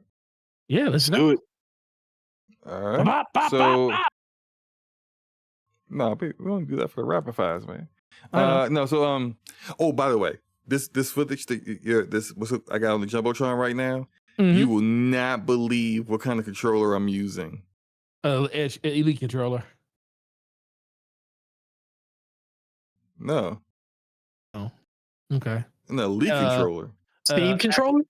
Access controller. No, I would never. PlayStation Access controller. A what? Access controller. The PlayStation Access controller. What the freak is the PlayStation? What is that? What is that? Remember the controller that the accessibility controller? The people with this. Wow, is this what we're doing today? No, this what we're doing today. You said I would never guess, so I had to like think of stuff that would be completely outlandish that I wouldn't think of. So I was guessing What you got? The Robotech 2000 or something? What The Robotech 2000. The controller that's not even been Wow. made yet. You like in the future? You like Biff out here? Yo, that is you old. You old, man. The full You out act like Biff you from act like Back you to don't- the Future. Why don't you act make like you a don't- tree and get out of here? And get out of here. He act like he don't know who, like he don't We're act like he all don't know. The fact that he old enough to know who Biff is, let you know how old he is.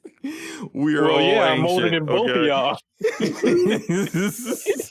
Okay, so look, this is a modified and not cheating modified, but this is a modified DualSense Edge. So remember when I was talking about You need to see taking? pictures of this. Is it on the screen? What do you mean? You ain't take pictures of it? You got a picture? Is it video playing of this controller? No, I'm making a video. I'm making a video. You can't talk about a controller and not have it on the jumbotron and like show like what it looked like. I don't know what this controller looks like.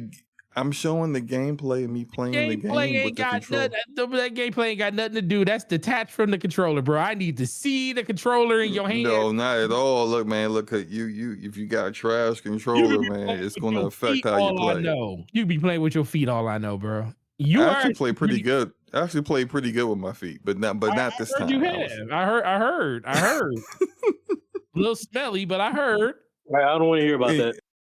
Okay, so look, this controller is I took out, so you know how the DualSense Edge has like you could take the front like plate off and then you can pop out the thumbstick modules. Mm-hmm. So I did that because they're trash. Those potentiometer modules that they come with it are garbage. You know, I popped them things out and I threw them in the trash can. Kobe, right? And so I got these Battle Beaver Magneto sticks, which Magneto is like the Beaver brand. Magneto. Yes. I know that. These are that's some crazy Battle stuff. Beaver. Listen to me. These are Battle TMR. These are TMR thumbsticks. TMR. Now, Tell me about it. my issue. You'll be set to mute your mic for the rest of the night. Yobi. I may be a bit spoiled by GameSir because GameSir, they have the best thumbsticks in the world. In the world. And their thumbsticks can, like, you straight out the box, no need to calibrate, zero dead zone. Facts. Zero dead zone. Fact. Zero stick drift, and you can test. I have tested it. I have the software. I have done the testing. Zero stick drift. Now, when I got this DualSense Edge, those potentiometer sticks, straight out the box, they had the left one had a 10% error rate, and the right one had a 7% error rate. When I put in the Battle Beavers, it dropped the 6% error rate for both. Still not great. Not 0% error rate like on the GameSir, or a 2% error rate on a Fly Digi or a Gillikit controller, but better, right? I also had to deal with the fact that the stick drift, they came with stick drift. Like the potentiometer sticks came with stick drift. It was 2% stick drift on the left stick and 4% on the right. I put in the Battle Beavers, it goes down to 1 and 2%, not 0, which I typically expect is 0% stick drift. So I hit up Battle Beaver. I was like, yo, what's good? Why you got stick drift? And I tested it out and I talked to them. I'm like, look, I got the evidence of it. Showed them the screenshot. They said, yes, look, we have a 1 to 2% stick drift error rate guarantee. No higher than that. I'm like, so what you saying you ain't doing nothing about it? They say we ain't doing nothing about it. I said, okay. Guess that's the best I can do. Now, Gillikit also has a module for the PS5 controller the DualSense. I haven't tested it out yet. I don't think I'm going to, because because this is I will give Battle Beaver credit. They said play a game. If you play a game and you get stick drift in the game and you write default dead zones in the PlayStation app, we'll give you your money back.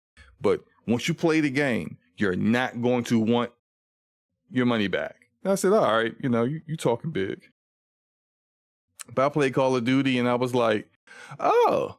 He said, oh, looky here. Looky here. I was like, well, that's, there's no. Okay. So look, in order for one, and this is true, although I would prefer a 0%, zero stick drift, like a game, sir, right? But 1 to 2%, you don't notice it. Like if you download the kind of software that I get, and I use Gamepadia software, it's free. I would say anyone who has a computer, that a basic computer, download the software, test out your controllers, and see how bad some of them are, right? But like, if you look at the software, 1 to 2%, if you really like, it'll show you in the center if it's moving, and you could barely notice it. You could barely see it. So it's like, it's really not that bad. But the actual like accuracy of the sticks and how well they were tuned, not bad. Not bad at all. So yeah, my DualSense, that's gonna be my go-to controller on PlayStation. Because it's it's got the back buttons and everything. It's got the profiles. The basic stuff that I would say is basic now, that if you come out with a controller now, you ain't got profiles and back buttons, I don't know what you're doing. You're wasting your time, as far as I'm concerned. But no, it's pretty good. So sorry about the tangent, but let's no, man, you're good. Actually, since you went on a tangent, can I go on a small one? Sure. Absolutely. Go for it. SloMo, you are personally responsible for my learning of just how addicting certain things on PC can be, specifically controllers. When you put on Blue Sky, how you tested out controllers, and then the Game Sir and the 8-bit Do Ultimate 2 and all of that, I was like, yeah, but they probably cost a fortune. And then I go and I look up the prices, and they're cheaper than the standard Xbox and PS5 controllers, and they're better. Yes. So now I have the Ultimate 2, the 8-bit Do, which I'm gonna sadly have to get rid of because my hands are just a little bit too big for the shape, even though I like it. But now I'm looking at the Steam controller. Back in the console days, I usually would only own one controller. And then for PS5, I had 2. Now I have the PS5 controller that came with it, and then the God of War Ragnarok controller. And now I got this Game Sir, and I'm waiting on this Steam controller. 4 controllers. 4 controllers. Let's go. Yeah, it's your fault, sir. But thank you. You're welcome. You're welcome. You have been awakened. You took the what is it? Which pill is it? The blue pill. It's the blue pill. The blue pill. You took the blue pill, and now you can't. Man, go back. I can't even complain, man. Like I can't even complain. Like just wow. 2-year-old PC. I'm trying to get Forte over there. Man. He's still playing with that outdated Elite 2.0. That trash. You don't know what you're missing. Cheaper. Listen, we sell Game Sir controllers at my store. I have the Metal Gear one. But you don't know. How am I what? How are you still using that old Elite? Yeah, you know what? Because it doesn't bother me. I still listen, man. I get high KDs with that controller still, so. And you could get even higher if you had a controller that didn't have stick drift. No, I get it. I get it. 125 hertz polling rate and terrible error rate. And can you imagine? And terrible. And, wait, and guess what? Hold on. An 8 millisecond latency. But guess what? Yeah, I give you that. But guess what? That controller got me 2.0, almost 3.0 KDs in games. No, I get it though, Forte, because it's like you got that old car, No, it hold on, hold on, backfires, no, no, the no, no, check no, no, engine no, light no, is no, no, no, on, no, but no, it's no, no, but it's no, no, no, no. Forte, you Go ahead. got yourself 2.0 KD in games, Yes. not the controller. No, I'm You not. did that. But I did it Look, with look. that controller. Okay, look, I'm gonna tell It's you like what I have. it's like a happy marriage. I'm gonna tell you what I've told multiple people who have the idea of people think having like a premium controller makes you a better player. It doesn't. No, Like, it doesn't. You got to have the skill first. you gotta have the skill first. You gotta have mastered movement, understood maps, understood the weapons, know how to aim. You have to do all those things to be good. What having a good controller does is make sure that you're not handicapping yourself. It doesn't make you a better player. It makes sure you're not a worse player, if that makes sense. No, it does. But let me ask, but in everything you just said though, would that, if I'm still able to perform with that controller, what does that say? Well, I mean, I mean, do I want to like play a competitive shooter with the Switch Joy-Cons? Like, no. No, So why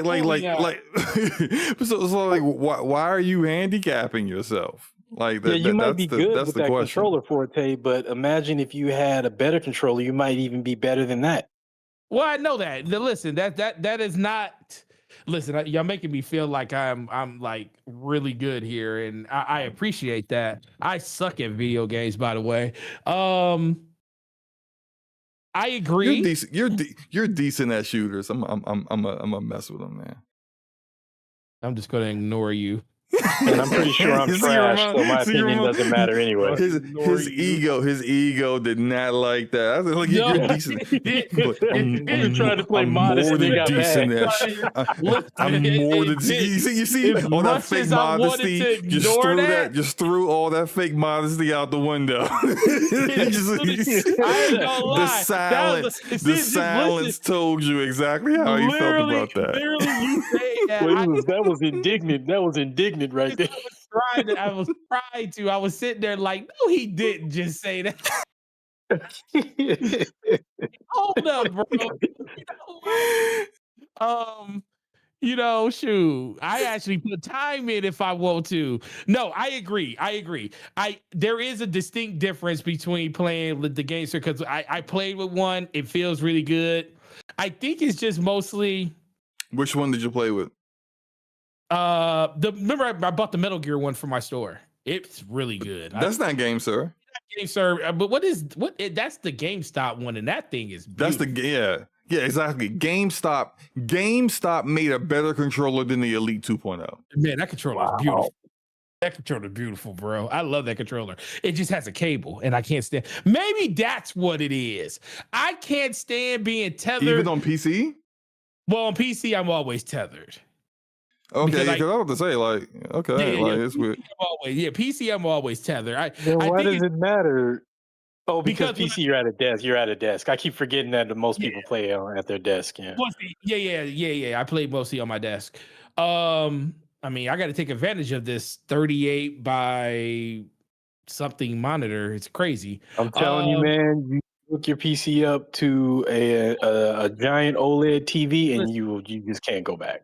Who you telling? I already know that's the case, but I'm not moving my PC to listen. I have to build. See, I'm one of those people that know the benefit of doing it. I would have to build a PC for that. Like I would have to build a small factor PC that would fit in my entertainment because I'm all about aesthetic and stuff. Me having a giant tower next to if I had a tower hooked up to my and I actually thought about doing this. Get the right entertainment stand, it don't matter. Well, no, I was thinking about doing this over by my desk because I don't know, when you watch my videos or you watch me on stream, the angle that I'm sitting at with the far wall behind me with the lights and stuff on it, there's a giant wall right there. in front where my camera is, and then it's another room on the other side of that. So I was toying with the thoughts of getting an OLED and mounting it to that wall and getting a couch to go off in the back of that room so I can literally run my PC cables through the wall and then have it on the other side in that other room. And then it won't even be visible on my desk anymore. I was actually toying with that thought. But if I do it, I'm going to do it when I build a new PC. But if you have a good entertainment stand, it'd work out well. No. I mean, SloMo, you've seen what my setup looks like, right? You remember? Yeah. Mm-hmm. Yeah, like if you have a good entertainment stand, like if you pick the right one, then even if you do have a tower, it won't look bad, man.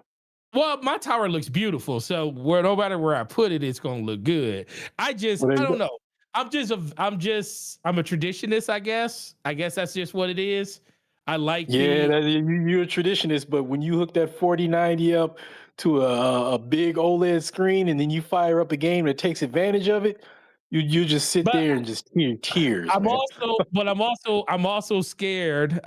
This is another thing too, and I'll just be honest about it. I'm also scared that if I hook this thing up to a 60-inch OLED, 4K, 240 hertz, I'm afraid that if I do that, it's going to tell me my PC isn't as good as I think it is, and I'm going to want to upgrade it. Dude, my PC is not as powerful as yours, and I have a 4080 Super, and I have a 77-inch OLED, and I started. That's what when I built my PC. That's what it's been hooked up to. Are you willing? Okay, let me ask you this: are you willing to compromise with your PC, with your settings? Like, I don't compromise anything. No. When I mean compromise, are you willing to turn your stuff down in order to maintain the maximum refresh rate of your TV? The only compromise I ever do is if I'm playing a game that for whatever reason is really heavy and I'm trying to get to 60 frames. But as long as I'm above 60 frames, preferably somewhere between 80 and 100, then I'm fine. My max refresh rate is 144 hertz. So there's few games that I can play max settings and get 144. There's some, but there's few. Typically, I hover between, on heavy games between 80 to 100, sometimes 120. So, but with your rig, man, listen, this is the thing. You think that, gentlemen? Let me gentlemen. We are deep in the weeds. Yeah, we are. Far off top. Look, I'm gonna just say this. I'm just say this, and then we can get into the topic. Forte, do yourself a favor. Spend $30 on a GameSir G7 SE. $30. Let me look. It's better. It's better than. How you spell this? Game what? GameSir, just like that. Oh, sir. Okay. Yeah. G7 Pro. Well, the G7 Pro is 60, 70. That one blows everything away. It's like maybe like a top 3 controller right now out. But I'm just saying the $30 controller is better. Huh? I have a Cyclone 2. Cyclone 2 is really controller? good. Yeah. The Cyclone 2 is wireless, yes. But it's wireless on it, but that's a PC only controller. You're not playing this on like an Xbox, right? You don't even own the Xbox, do you? Who, me? Yeah, you. Who else? No, I don't. I don't own an Xbox. I have an Xbox in my house, but it's not mine. So yeah, the Cyclone 2 is wireless. It has a dongle. You can just connect the dongle into your PC and you're good. Actually, no, the dongle, you can connect the dongle into the actual stand. That's where mine is. Yeah, okay, you can do it that way. You can do it that way as well. And it works wireless. It works wireless too. What? Your GameSir, which one is the $30 one? GameSir what? G7 SE. I like the way they got top rated G7 SE. Okay, I see it right here. $44. Now that one is only wired, but it's better. It's like it's way better than a Xbox Elite 2.0. The only issue is that it doesn't have trigger stops. Oh no! So if you care about trigger stops, get the G7, G7 get Pro? the G7 Pro, or the FlyDigi Vader 5 Pro is really good as well. And it's got these tension dials around the thumbsticks. I can rock with this change the G7. tension. I can rock with this G7 Pro because it looks like an Elite controller. It looked like it feels like one too. Yeah, there are a couple of different variants. There, the one, if you want the one, well, you don't play on Xbox, but if you want wireless for Xbox, the Wuchang version is that, in the Zenless Zone Zero version does that too. But they're like $100 and like $130 Oh yeah, I or see something it right like here. that. The Zenless Zone, and then there's a Wuchang. Yeah, I see them right here. Yeah, just get the regular one, like the white one, or the Shadow Ember one. That's the one I got. It's like red and black, but Man, SloMo just get one of those. Got me Trust looking me. at controllers from a trusted source, I guess. Hey, look, I'm telling you, I have tested them out. They damn near Guys, everything work. goes away in Elite 2.0. But let's get to this last topic. Let's get into this last topic. So yeah, I was trying to do that. So Tom Warren of The Verge released a report that appears to place many of the recent issues at Xbox at the feet of former president of Xbox, Sarah Bond. Some of the highlights from this report claim that Sarah Bond was Sarah Bond was responsible for the Xbox Anywhere and This Is an Xbox campaigns. Apparently, the This Is an Xbox campaign offended many internally. People were internally relieved that Sarah Bond was let go. The backlash to this article has been pretty strong, with many people choosing to either defend Sarah or vilify her. I would say that I mean, we're going to get into it, but there seems to be a lack in the report, a lack of acknowledgement of other people who seem to be above Sarah, who were all gung ho for this. And by the way, people in the gaming community who were, hey, this is an Xbox. This is, yeah, I love this campaign. Now, all of a sudden, they're like, yeah, that was a terrible campaign. Where were you guys when we said that was, okay, whatever, right? Anyway, so where were you in this all when we talked about this initially? Right. So, additionally, Windows Central's Jess Corden had a very brief interview with new Microsoft Gaming CEO Asha Sharma and newly promoted CCO Matt Booty. Asha states that she's committed to Xbox and specifically mentioned the console, which has been struggling for years, as we all know. And although they are focused on console, they don't plan on changing exclusivity of their games at this time. On Xbox's recent strategic decisions, Asha says the plan's the plan until it's not the plan. Interesting quote. And Matt Booty, something that he also added is that there are no directives from Microsoft to use AI. So, like, the developers aren't being told you gotta use AI in making your games. Not speaking about Xbox employees who aren't developers, because if you're a Microsoft employee, you better be using Copilot. But yeah, apparently the devs aren't being forced to do that. So, Ramon, I will start with you. What are your thoughts? Let's start with the Tom Warren piece first. What were your thoughts on his piece about why Sarah Bond is gone and all that stuff? I'm glad he's getting smoke for that hit piece, because that's all it is a hit piece. Whatever integrity I might have thought he had, to put it mildly, is called into question. I think it was an unprofessional article to write. It completely vilified her, and it was irresponsible because that's the type of thing that can kill careers. Hmm. So, I Especially for black women, the yeah, being say that dude, the you're glass difficult cliff. to work with. Dude, we know, the- we all know that's code. It's code for that. It's code difficult to work with. Typically, only gets applied. Well, not only, but it typically is applied to women or black women. And yeah. actually, Porter Rock put it really good because he was talking about in the Marines when some of his subordinates would come to him like, "Man, you know that we got a new chief, and she's we got a new chief, and that's really hard to work with." And he's like, "Is it a woman?" And they're like, "Yeah, how did you know?" And he's like, "Yeah, because typically when dudes say they're hard to work with, it's because, if the manager is a man, he can be tough, firm, fair, and consistent, and it's fine. But if a woman is exactly the same way, she's tough to work with.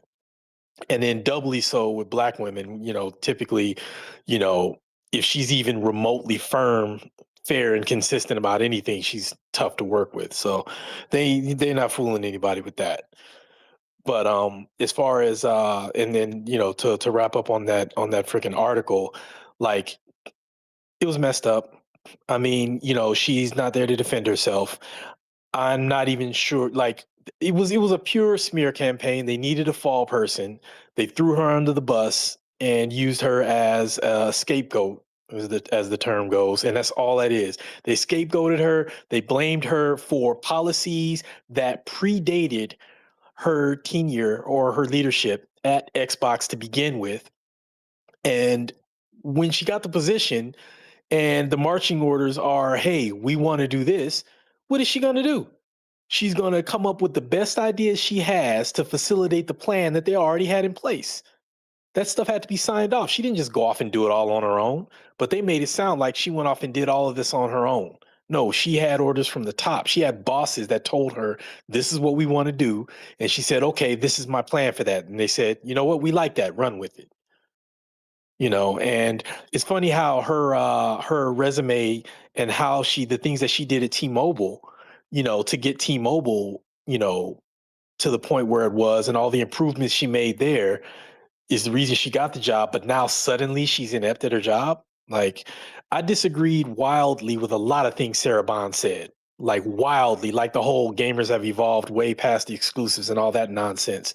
But all of this mess, absolutely not. That article was terrible, and I'm off my soapbox. Forte. Man, order 18, order 66 is in effect. This is Oh all. man, we killing all the Jedi now. Listen, that's all this is at this point, bro. We lit fire to the we lit fire to the basement of the house, and we wanted to see all the Which rat which run out of it. which Jedi is Sarah Bond? Which one is she? Man, which one would she be? I mean, there was only one African American Jedi, and it was Samuel L. Jackson. So he just happened to be a male. Right. So no, but listen, Ramon is absolutely right. Like, you know, and I was, when I was on Brap yesterday talking with them, I said the reason that you see such opposed positions to this is because everybody is literally forgetting that, yes, these decisions may have come, or not the decisions, these initiatives might have come from a singular person or a brain trust of people inside of the Xbox brand, but somebody had to sign off on it. Somebody had to say, yeah, that's a good idea. You know what? I like that. Let's spend our marketing dollars that we allocated to this division to make it happen. All of this stuff was brought to a table years ago, like a decade ago, when decisions were made about what we need to do to make the platform better. Now, like, I always tell people, like, I don't agree with all of the things they said. I feel like I also feel like a lot of the stuff that was said from like Sarah, from Phil, all of that stuff that was said was mostly due to the fact that these are the decisions they wanted to make, but then come to find out, a lot of it was pushed back because they just couldn't make it happen because the top was pushing down on them, and it wasn't something that was going to be able to be done. You really didn't start seeing like a definitive version of what the Xbox brand was going to be until early last year. Like I say, I tell the story. Phil Spencer was up there talking with Forza when they first showed Forza. And they put that logo at the end of it, saying it was going to PlayStation. He did an interview, and they said, "Why?" They said, "What can you tell gamers about why a game like Forza is going to like PlayStation?" And he said, "Why would I keep good games from people, from everyone?" And I was like, "Oh, the marching orders are in. He can say what he needs to say now because this is the plan. This is what Microsoft wants to do."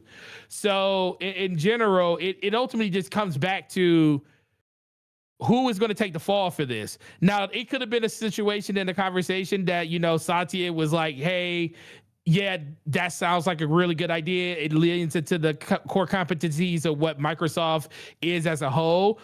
But if it doesn't work, heads got to roll." And I know that happens in corporate America. So everybody is like kind of on, you know, on edge when they hear stuff like that. But to see that all of a sudden Sarah Bond goes from a person that is literally in every meeting, she headlines showcases, she's the first there was times that she was like the first person out on stage at like directs and like at E3 and stuff. Like I remember one year Phil came at the end of the show. Sarah was the first one out there. So they were trying to like put her out in front as much as possible because, you know, they saw her as the next in kin to the leadership move. But I felt like it was really, really telling that Phil got a chance to say all the things he wanted to say, and Sarah had to go to LinkedIn to put out her post. Now, Phil did, thanks to himself, he did say the things because I think he had a really good relationship with Sarah, but it just seems like Microsoft as a whole was just like, yeah, we're just going to move on and act like this never happened.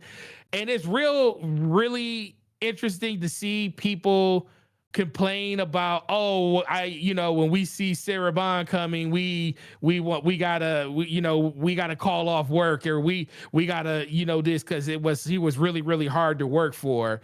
It's like, bro, most of the men that work, like I'm a guy, and people tell me, like, you're one of the easiest people to work for. You this, you that, blah, blah, blah, blah, blah. And I appreciate that. But I also know, and I see people literally skate around when it comes to female authority, not in like our situation, like at my store or anything, but I see it in other industries when females are in a leadership position. Some people just don't jive with that. And they just don't understand how this person got that type of power, what gives her the right to be able to say something to me and all these other crazy things. She doesn't know what I do and how I do it. So I think there was a lot of resentment there on top of it. But somebody was going to take the fall for all of this. And, Phil was going to be the number one person. And then Sarah just decided to say, I'm out of here. And I don't blame her. I don't blame her for the way that, everybody's kind of treated. And like, you're right, SloMo. The fact that everybody, like, when I heard this is an Xbox campaign, I laughed at it. At that point, I sold my Xbox already. So I was like, well, I guess my PC is an Xbox now. And SloMo was like, no, your PC is a PC. An Xbox is an Xbox. And it was, so I laughed at all that scenario, but it was just, but that had to be signed off on by somebody, just like Game Pass in 2017 had to be signed off on somebody, just like the purchase of Activision Blizzard had to be signed off, just like all of these other things that happened had to be signed off on. That's why I could only give them 40% of the issue that Xbox was going through. I laid that at the feet of Sarah Bond, and Phil Spencer, but the 60% is still actively with the company in a leadership role. And all of this stuff trying to smear the campaigns of other people and make it seem, and they're not the ones doing it. It's just that all this cloak and dagger behind the scenes is like, oh, why all of a sudden that she's not here, everybody wants to come out and say how hard it was. Dog, get some balls and go talk to her directly yourself and say, hey, why is things happening the way that they're happening? But, we don't do that in this society. Society is weird and wicked, and Forte, I'll jump behind your back. I'll go. I'm sorry. I'll go one more on what you said, Forte. I'll piggyback even on that. So there were people on some staff were offended by this is an Xbox thing, but no mention of anybody being offended when Satya Nadella was like, I don't understand why we have exclusive games. I want everything everywhere. They weren't offended by that, but they were offended by the person who was told to facilitate that coming up with a campaign for it. I find that funny. Listen, they're offended by the fact that Microsoft told them that they had to put their games everywhere. But guess who did it? So we're gonna lay that at the feet of Phil Spencer and Sarah Bond, when we all know once the money from Activision Blizzard started coming in and they saw what real revenue looked like, and they was like, wait a minute, this one game makes more money than our whole entire division. What are y'all doing? It was actually before that. It was actually you can almost pinpoint exactly based off of like with people who were hearing things of when games were starting to be ported over the PlayStation. It was literally when they realized that they were going to get ABK. It had not completed yet. It had not completed getting through regulators, but they knew it was going to happen based off of. So like when that happened, that's when things started happening. So when the whole Just For Games and that business update happened, there were already half a dozen games in development for PlayStation at that time. That's why people had so much smoke for Phil Spencer, because it's not just that we knew it wasn't Just For Games. He knew it wasn't Just For Games, because he knew what games were actually actively in development at that time. So Just For Games was a lie. Now, but this is the thing this is the thing I always go back to on that. He absolutely knew it was more than just those 4 games. But what is he gonna do live on TV right there when he don't have the direction he don't have the okay from the bosses up top to release that information? See, that's the problem, because we're throwing everything at their feet. You can't talk about it. And that's ultimately what all this is about. It's like we're throwing people underneath the bus for things that they said and things that they denied and things that they couldn't talk about, when the person on the ivory tower sitting at the top is the person that basically said, we got a gag order on you. And guess what? People think that this whole thing, like this whole new direction for we're gonna revigorate the console space and we're gonna get back to our roots. Bro, they are selling wolf tickets right now. The Xbox platform, I will say the platform, the Xbox console made by Microsoft will be no more within 5 years. It will be a thing that is in the distant past, and it will either be consoles being made by other companies. That's why the ROG Ally is a thing when it comes to ROG Ally X. That is one. It will be either that or they will just become a full-fledged publisher. I don't think they're going to get out of the gaming industry because they spent too much money to get into it. But they're just going to be they're going to be the biggest publisher in the world. They're already the biggest publisher in the world. They're just going to be a publisher only within 5 years. Because everybody keeps talking all this stuff about, they can turn it around, this and that. How can you turn around the damage? Like, dude, for 6 years, you told people you don't need an Xbox. That wasn't, yes, Phil Spencer and Sarah Bond went with that messaging, but that messaging came from the top. They wanted to move away from R&D and development of systems and stuff like that. Phil Spencer, it was an interview. Phil Spencer wanted to come out with a handheld for Xbox, and guess what? Supposedly, Microsoft told them no. We're not doing that. So what does that tell you?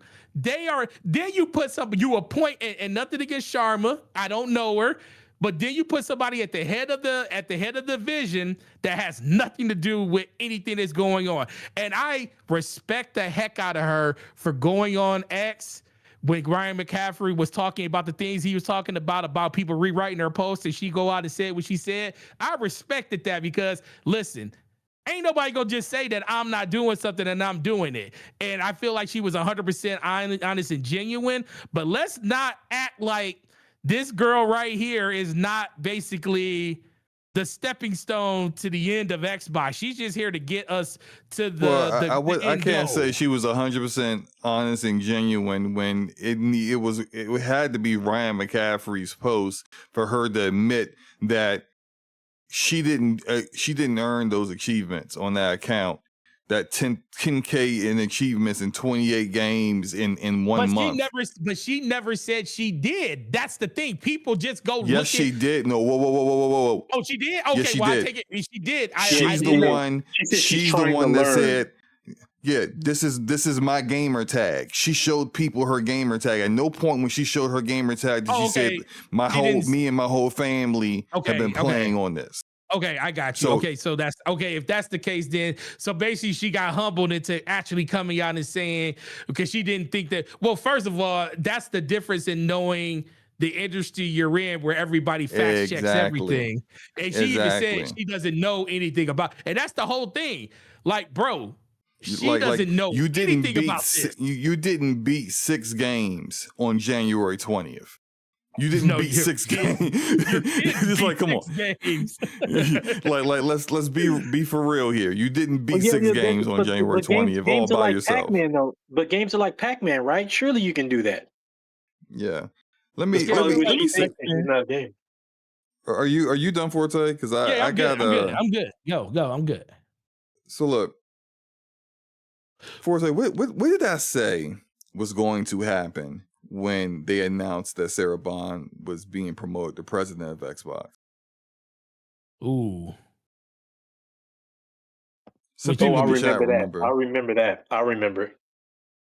When you said she was being promoted, what did you say? I can't remember. I said the glass. She is being put on the glass cliff. Oh, you did say that. Yep, you sure did. She's being put on the glass. I do remember that. You're right. So for those who don't know what a glass cliff is, it's the reverse of a glass ceiling. A glass ceiling, which everyone knows, is that there's like this invisible barrier that prevents certain people of demographics, certain people of genders or race or sex or whatever, from achieving a certain level of role in the organization or corporation. That glass ceiling prevents you from getting any higher than a certain level, because certain people don't want certain people up there. A glass cliff, though, is a little different. A glass cliff is where you put someone in a position, but typically it's a very precarious position. It's a position that no one wants, because it's almost impossible to be successful in that position. And so it's a glass cliff because glass is fragile, and it's a cliff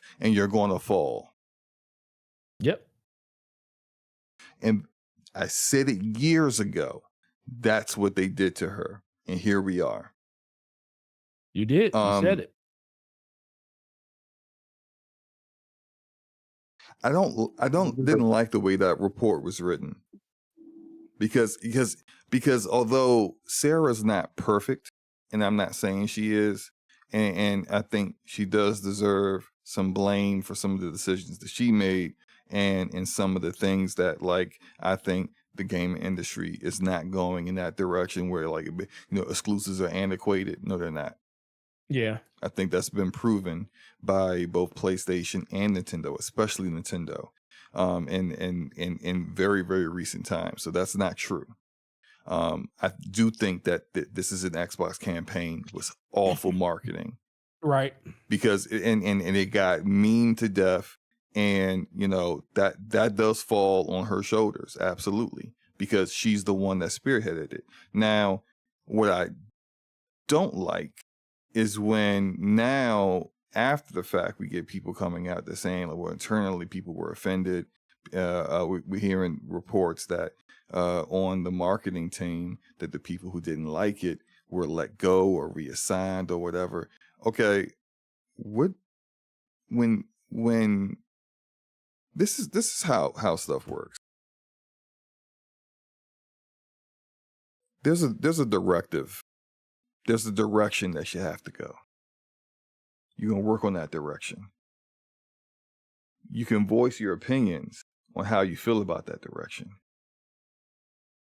But after your opinion has been heard and the choice to continue on has been made with whatever, like where you go from there is up to you.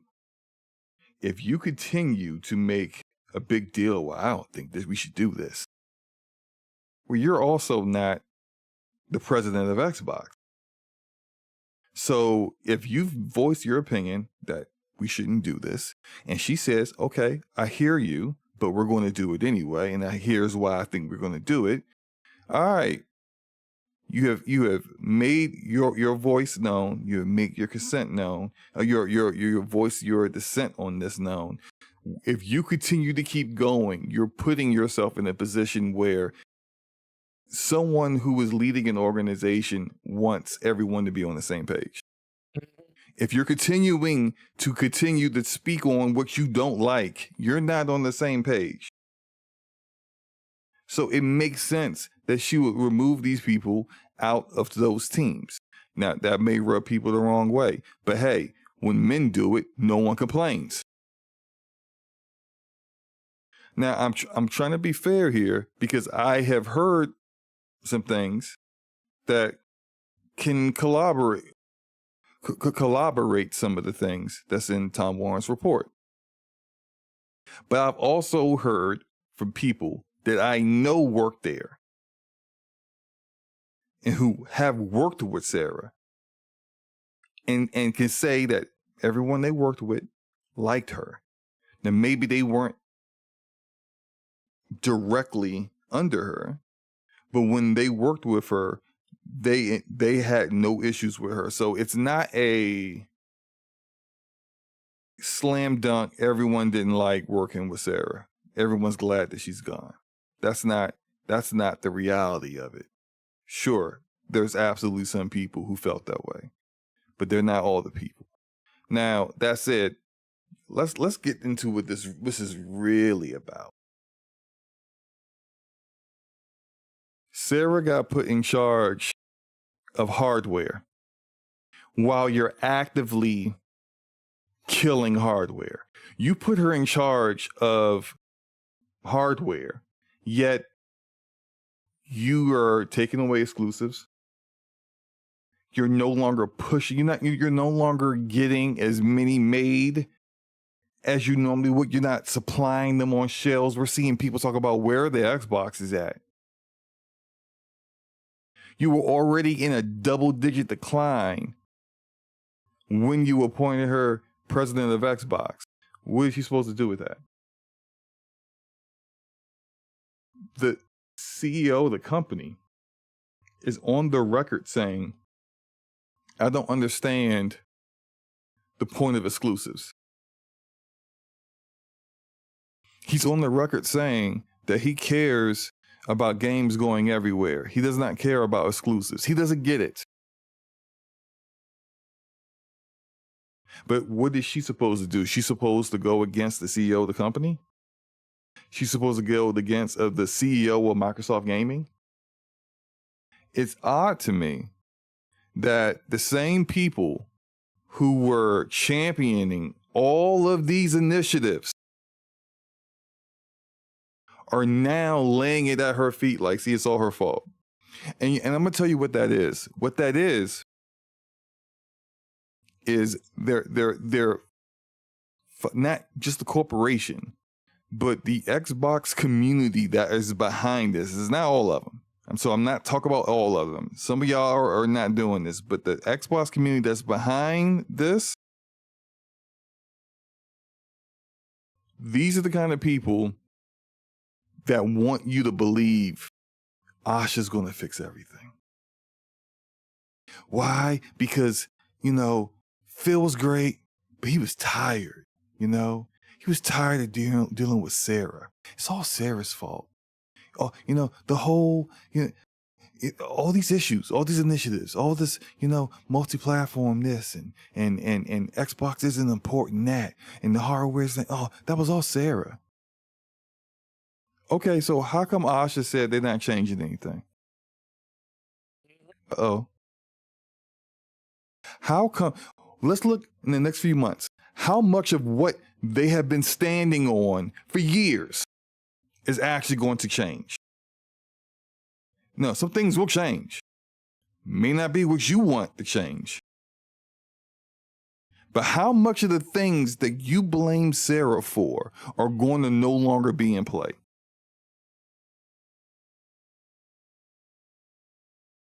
I find it just odd that, like, people fall for that banana in the tailpipe. Yes, yet again. This is and yes, disrespectful to do this kind of hit piece on her way out. She's gone.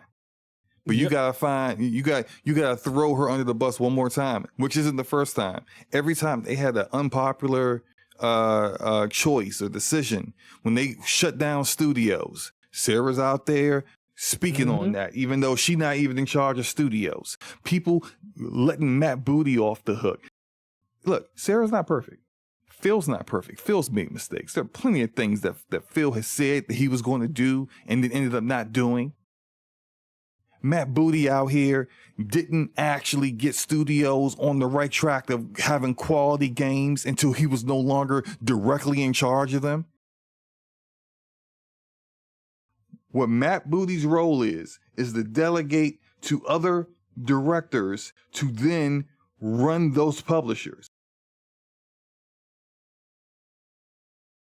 So it's funny that when he's no longer the one interfacing with the developers is when games actually get out on time. And look at this, now that's they get the performance promotion. modes. And he's the one that gets promotion, which, by the way, I somewhat understand, because if you're going to have a huge leadership change, you don't want your developers to feel like, I need to get up out of here. So you want to keep the person that kind of understands all that and can kind of help Asha understand, oh, okay, this is compulsion, this is what they're doing, this is under their labs, this is what's going on with them, yada, yada, yada. I get that. Yet at the same time, he don't really deserve that role. Just based off of performance, let's just keep it. He doesn't deserve that. But to get back to what I wanted to say, and then we can get to the last half of this. Sarah Bond is not like completely like no blame whatsoever here. Remember that article? Who should do? It was like, was it a Bloomberg article? I think it was Bloomberg. Remember that article where we found out that Phil Spencer goes to bed at like 9 p.m.? You remember that? Oh yeah, I remember that. And then she said that sometimes her job is to interpret what he means, not necessarily what he says. Yeah. That was not a good look. It wasn't. Because this is what that does. It's me, and I don't know if she said things differently, but how that was written, that's written like a hit piece on Phil Spencer. When the ABK deal was about to go down, he went to sleep at 9 p.m. because it was past his bedtime while Sarah was up all night long trying to save the deal. She got to call human resources because he don't know how to communicate with people. In the grand scheme of things, think about that article and then think about how this all turned out. Where Satya is thanking Phil Spencer. He don't mention Sarah Bond at all. The only person out of all these executives that made a statement about this change that mentioned Sarah Bond was Phil Spencer. Yep. Asha thanked Phil profusely. Didn't say a word about Sarah. And so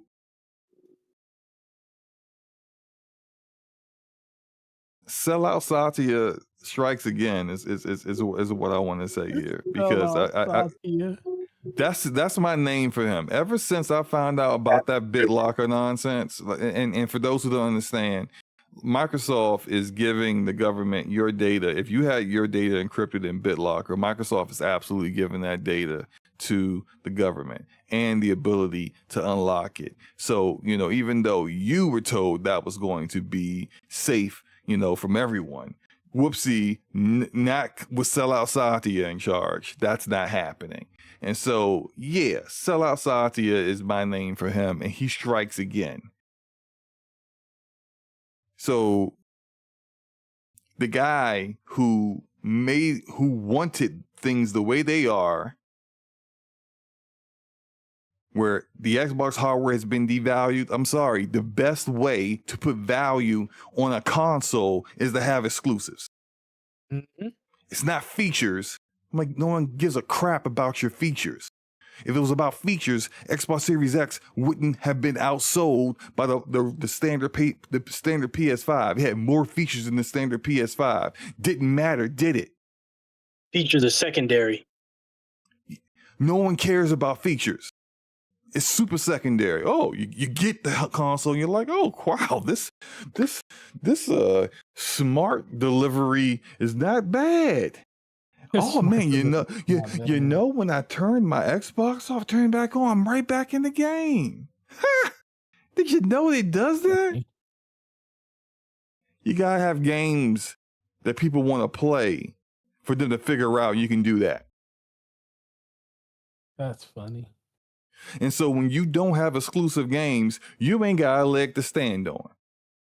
And maybe Sellout Satya, who thinks he knows everything about the gaming industry, would have realized that if he actually listened to gaming people. I hope Asha has the opportunity to do differently, but I doubt it. Mm-hmm. And so before we get on into this next thing, I hope Sarah lands on her feet somewhere, or she wants to. I mean, she's rich. She ain't got, I don't think she needs to work anymore if she doesn't want to work anymore. But I would not want to go out this way. And look, she's not perfect. Like I said, that report, that was not a good look. You don't want to, I don't know if she told them the information like that, or if the writer of that article wanted to get sensationalize it and just wrote it that way to make her look like the hero of Xbox, and Phil Spencer is a bumbling buffoon who can't stay awake, past the streetlights on. I don't know. Right. But like, that wasn't a good look, and I think that also kind of like led to where things turned out. But it is what it is. Let's get into this last part, because this is the other part that people can't get enough of. So the whole Windows Central thing, Jez Corden. Mm-hmm. Have you guys seen some of the discussion about Jez in his interview, and people saying he was too soft on Asha and Matt Booty, and some of the things that Blessing from Kind of Funny said in regards to it. I'm gonna just say this real quick. Blessing is the wrong person to say any of that. Right message, wrong person. Now, look, do I think it was a little bit soft of an interview? Absolutely. I feel like there were some answers that she made, the judge's questions, that I would have followed up on, but I don't know how much time he had. Maybe he didn't have enough time to get into it. Cool, whatever. I personally have no issues with Jez. I don't want to make it seem like I do. That said, I have felt like gaming journalism, 90% of it is access journalism. And what access journalism is that your journalistic aggressiveness ends with potentially losing your access. So if you feel like you might lose access, you stop actually asking questions that might be a bit difficult. And what I think that a lot of people should do, and I wrote a post about this on Twitter earlier today and Blue Sky, is that you do the reader a disservice when you don't go that far. Like, you should be serving the reader of your content, not being an additional PR arm of the corporation or the person that you're interviewing. Now, that said, Blessing need to shut up. Shut all the way up. How are you on Kinda Funny, of all places, talking like that? Remember when Kinda Funny got called out for being hypocrites? Mm-hmm. Remember when they got called out for discussing, what was it, hacks for one company, but they wouldn't discuss hacks for another company? And then every time they started discussing after that, people kept saying, "Oh, I thought you didn't discuss stuff like this." You're hypocrites. If you ain't got a leg to stand on, maybe you should shut up. Something about throwing rock stones in glass houses. Right. And then if you have a personal issue with J.S. Corden, okay, that's something that you and him need to hash out.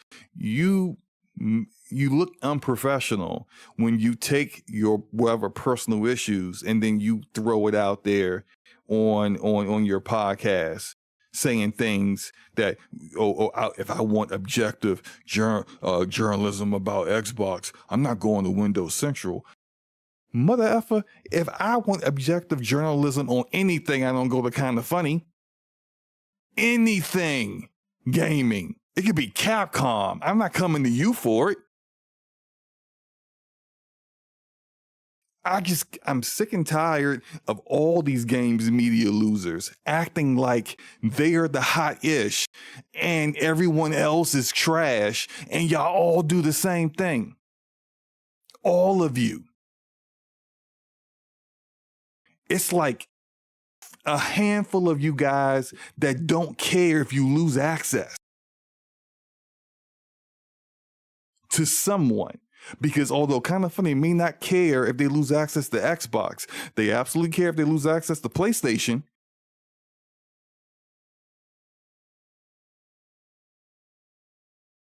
Okay, woosah. I'm good now. I just had to get that out because I'm just sick and tired of the hypocrisy. It annoys me, and I'm like, yo, shut up. Who are you to talk? Okay, now that out the way. Unless y'all have something to say about that. If y'all don't have anything to say about that, we can get into the contents of what was said. No, I'm good. Yeah, but you know when you said right message, wrong person. When I heard Blessing said that, like, my experience with Blessing is a grand total of 5 minutes listening to him talking, saying, "Oh hell no," but I know enough about him and Kinda Funny that I thought it was, well, pardon the pun, kind of funny that he would be the one to say something like that. So anyway, you said everything that needed to be said. Yeah, I just like, and I'm not defending Jez. I'm just because like as I said, I think exactly. all of them engage in with its access journalism. If you feel if you were going to ask a question and then, or if you had to have all your questions pre-screened and approved before you do the interview, that's not like you're an extra PR arm for the company, and that's not how I would do things. But also, here I am on my on me and Forte's small YouTube channel, and nobody gives us access to anything. Maybe that's why we are where we are. That's it. I don't care because I gotta look myself in the mirror, and I'm not saying these people can't look themselves in the mirror, but that's how I feel about things. I'm not going to change it, right? And so, when it comes to any of that stuff, like you cannot be on a platform talking like this guy is the worst thing to games journalism, and your people do the same thing. You can't be like, hey, over here at IGN. No, shut up. Stop talking. You can't. You're not that guy. You're not that paragon of journalistic integrity. You're just not. Especially not kind of funny. And I think Nate said in chat said he didn't remember it. I need to get the exact. It was definitely about discussing leaks, and I think what it was is that they refused to talk about the hack or leak of Insomniac, but then turned around and talked about the hacks and leaks of literally every other publisher. And I was like, everyone was like, you're hypocrites because you talk about this all the time, but now all of a sudden with Sony, you don't want to discuss it. So it's hypocrisy, and it's all because they kind of funny wanted to protect their access with PlayStation. So, you just, like Ramon said, you cannot throw stones and living in a glass house. You can't do that. So we can move on. So the contents of this article.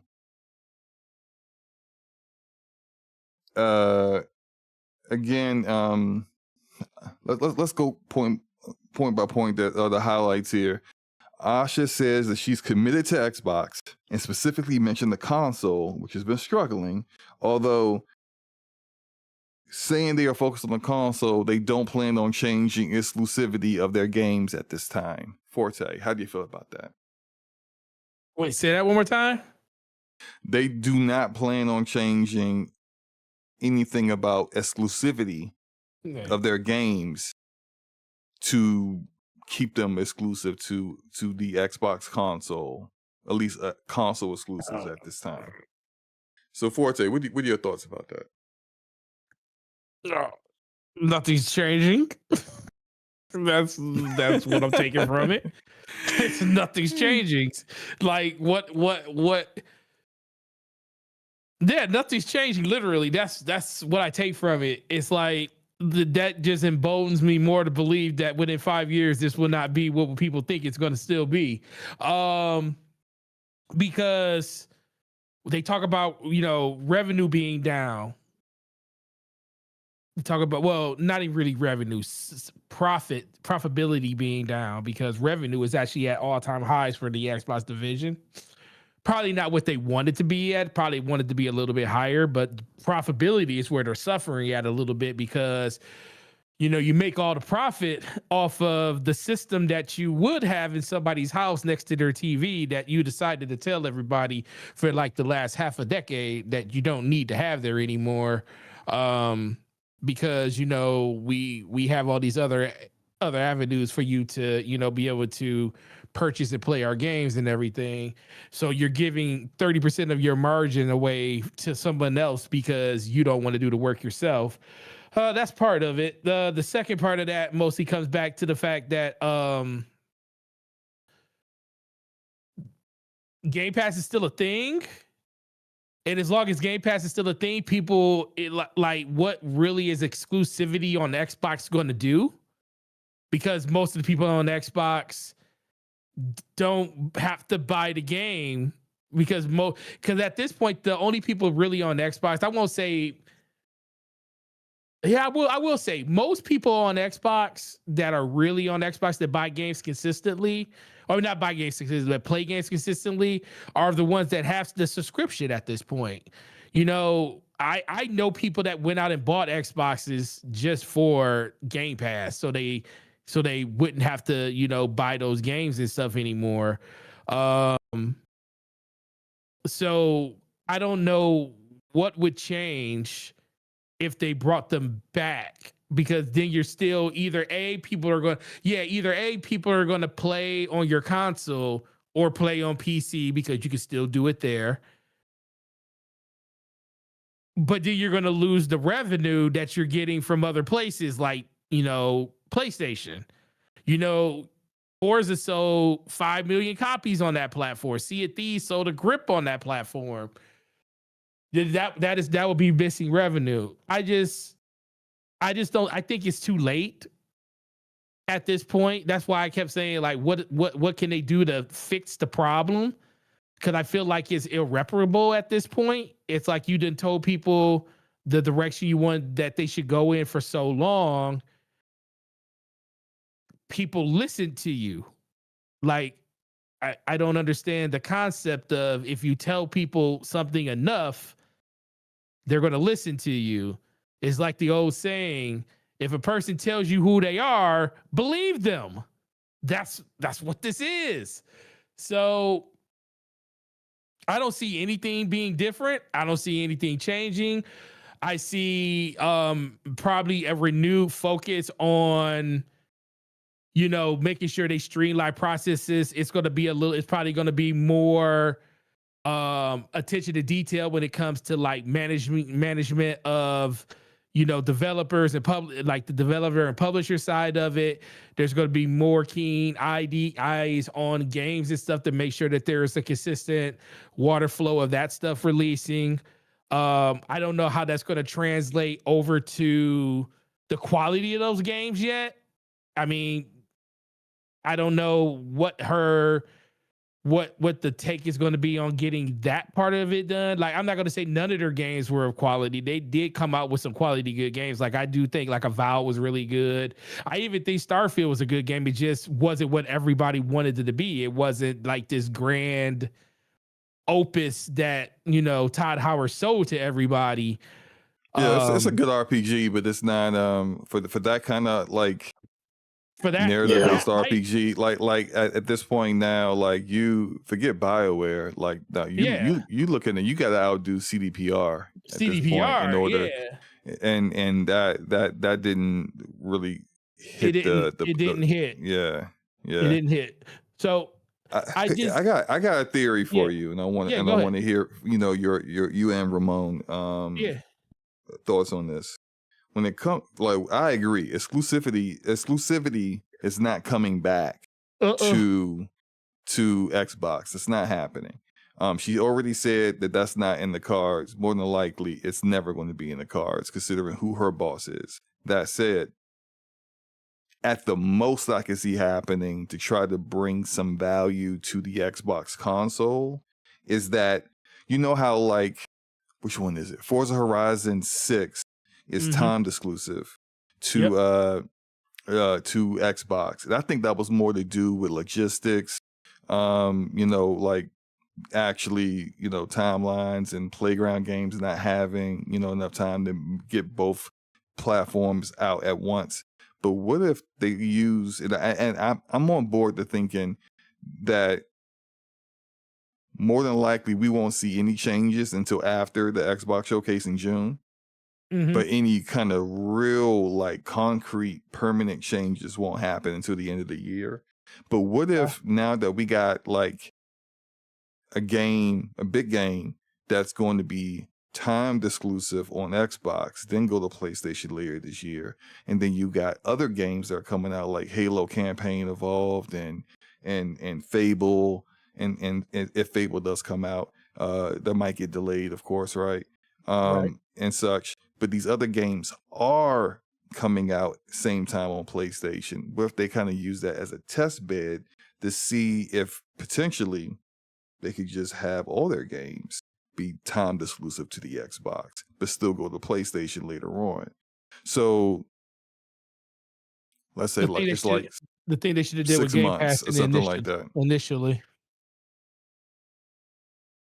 What, just have everything be it goes into all your first party games go into Game Pass a few months after release or something like that? It could have even been 3 months after release. So, like, it didn't have to be a long time.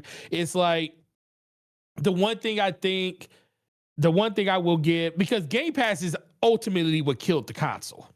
Like, it's a great service.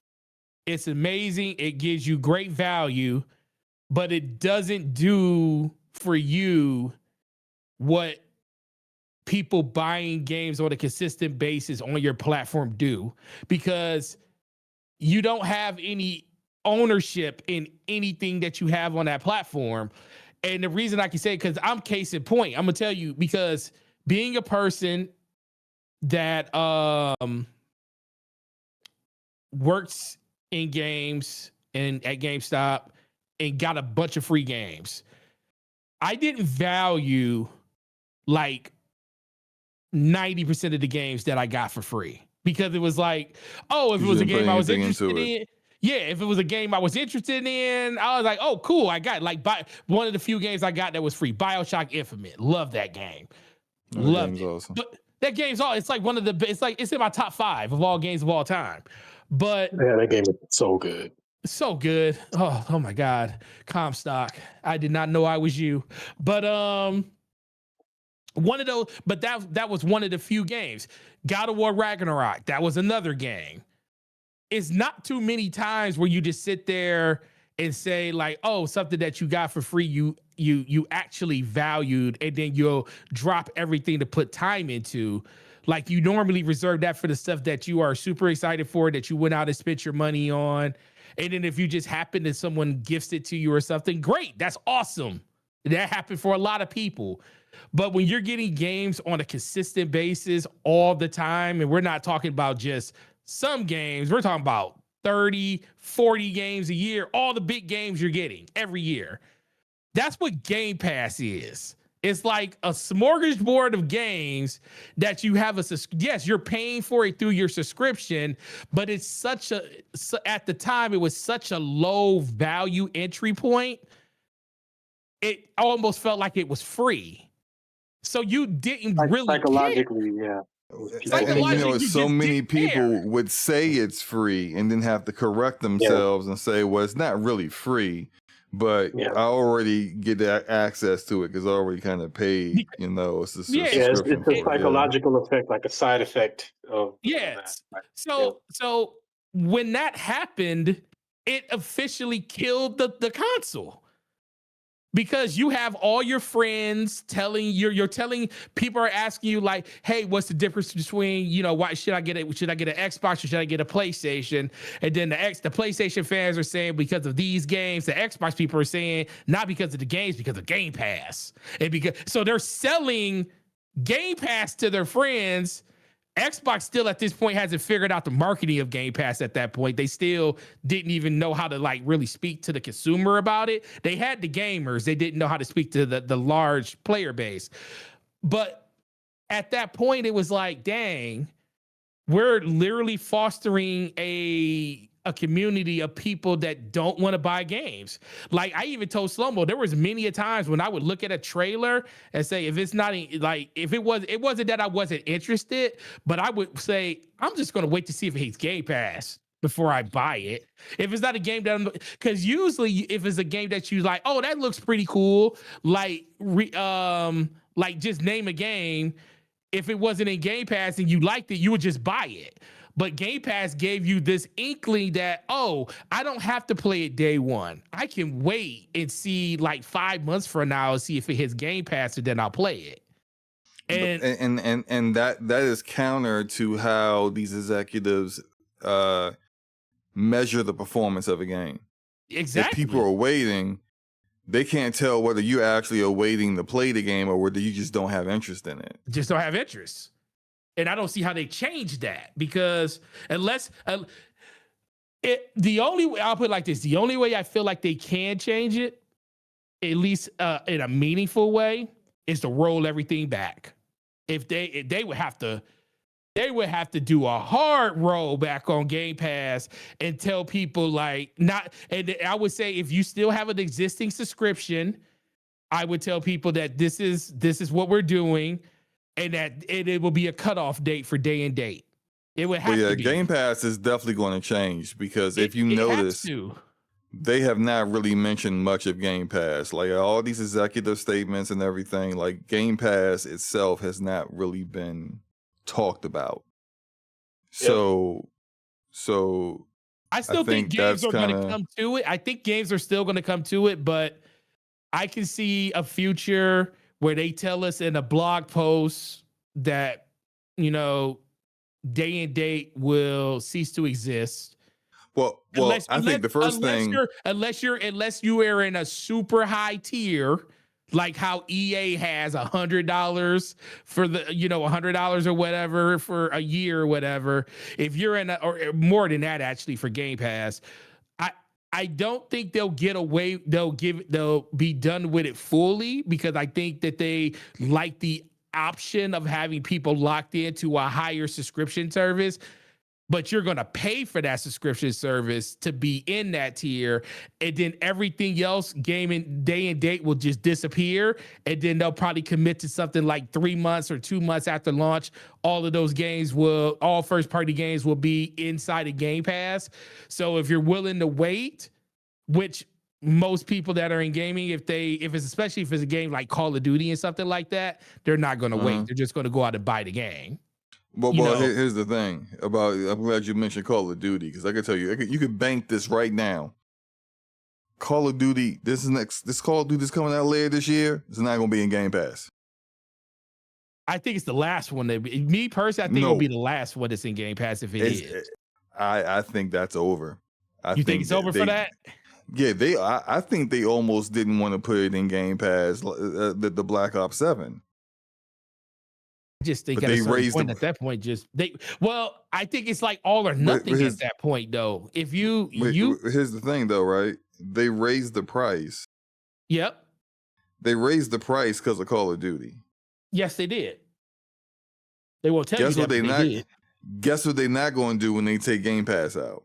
Lower the price. Lower the price. You just look. Yeah, yesterday's price is still today's price, and it will still be the price 6 months from now. And you'll still get the game, but you're just not gonna get it day one. You just ain't gonna get it day one. Yeah, I agree. Yeah, it'll show up in Game Pass eventually, but it ain't coming day one. That's not happening. And so, yeah, I think that's probably going to be the biggest, the quickest change that we might see that or hear about that around the showcase or after the showcase. But like the potential of no longer getting day and date, man, that's going to anger a lot of people. But then you got to do something about galvanizing the base to spend more money on games. Cause you got the people that like, I say, I stacked up 300 years of Game Pass for $1, right? And then you got the people who I like that game, and then they sub for a month, they play that game, they beat that game, and then they unsub again. And then they unsub. And so that's not really serving what the purpose of Game Pass is, which is you pay that full whatever the price of your tier is per month, and it's not. But that said, you're not going to get as many people, I think, interested in Game Pass if you take away that day and date. I think that there's going to be a significant number of people who are going to unsub, but then maybe they'll be fine with that because if these people unsub, they're just going to go buy the games that they're interested in. Maybe the sales of those games goes up. So, I think a lot of this stuff is what Asha was talking about when she said that she said, I think what the quote was is like, I wasn't here when the decisions were made to do some of these things. So I need to understand the logic behind it and the strategy behind it and then decide what to do from there. That's the setup. That's definitely the setup. No, the setup was when she said, I have to find out why the previous regime failed. I was like, we know why they failed. they failed the same reason that you were being walked out there to say that we're going to have a reinvigorate, commitment to the console and everything. Like, no, bro, listen. They are sending you out there with a console because they are releasing a console. I just believe it's going to be the last one. And they are just going to send that out there to die. And then you are just going to sunset the brand at the end of that when it comes to that. But the fact that she said that, I was like, we know why they failed. They failed because a lot of things that they did not, come to fruition. But Microsoft didn't give them the time. Like, they gave them time, but I felt like the calendar was against them. Like the if you think about it, like from 2013 to 2017, the fact that you only had 3 to 4 first-party studios underneath your umbrella is criminal. That right there is a failure of leadership that you didn't identify and build that first party up during that time. And it took all of these major acquisitions that happened towards the latter part of the 20 teens to actually get, more coming to you. Then you got dealt a haymaker, not even a haymaker. You just got dealt a blow when all of these studios that you did purchase towards 2020, like towards 2019, 2020, they all released games at the same exact time that you acquired them. So not only that happened, but then you had to go through a whole nother development cycle with these studios underneath you before they could even get to the point where they could release a game underneath your banner. Then COVID hit. Everything got thrown out of whack for like a year to 2 years. And then this is when all the underlining ABK stuff happening over that 2 to 3 year period. So it was just a lot of things that was happening that I just can't really put fully on Phil and Sarah, because we saw, and like we said, like people celebrated Sony. Like Sony didn't have these issues. Now, Nintendo's the only one that really didn't have issues at all, because they kept releasing games no matter what, every year over year. They may not have been the greatest games, but at least they were still releasing them. Where PlayStation, they came out the gate swinging with the PS5. And then a year and a half after that, we went a whole calendar year with no first-party games, because they blew their wire, in the beginning, and then all of a sudden they got hit by COVID just like Microsoft did. Microsoft just wasn't prepared at all for the next generation, where Sony was at least a little bit ready for it. But what were you about to say? What year did they not have any first party exclusives? What was that the was year? The year. I think that was 2022. It was actually they did have one. What was it? I thought they had one. I thought every year they had at least one. It was Pentiment. It was Pentiment. At the very end of the year. Oh, you're talking about Xbox. I thought you were talking about PlayStation, because you said PlayStation came out swinging, and then they had and then COVID hit.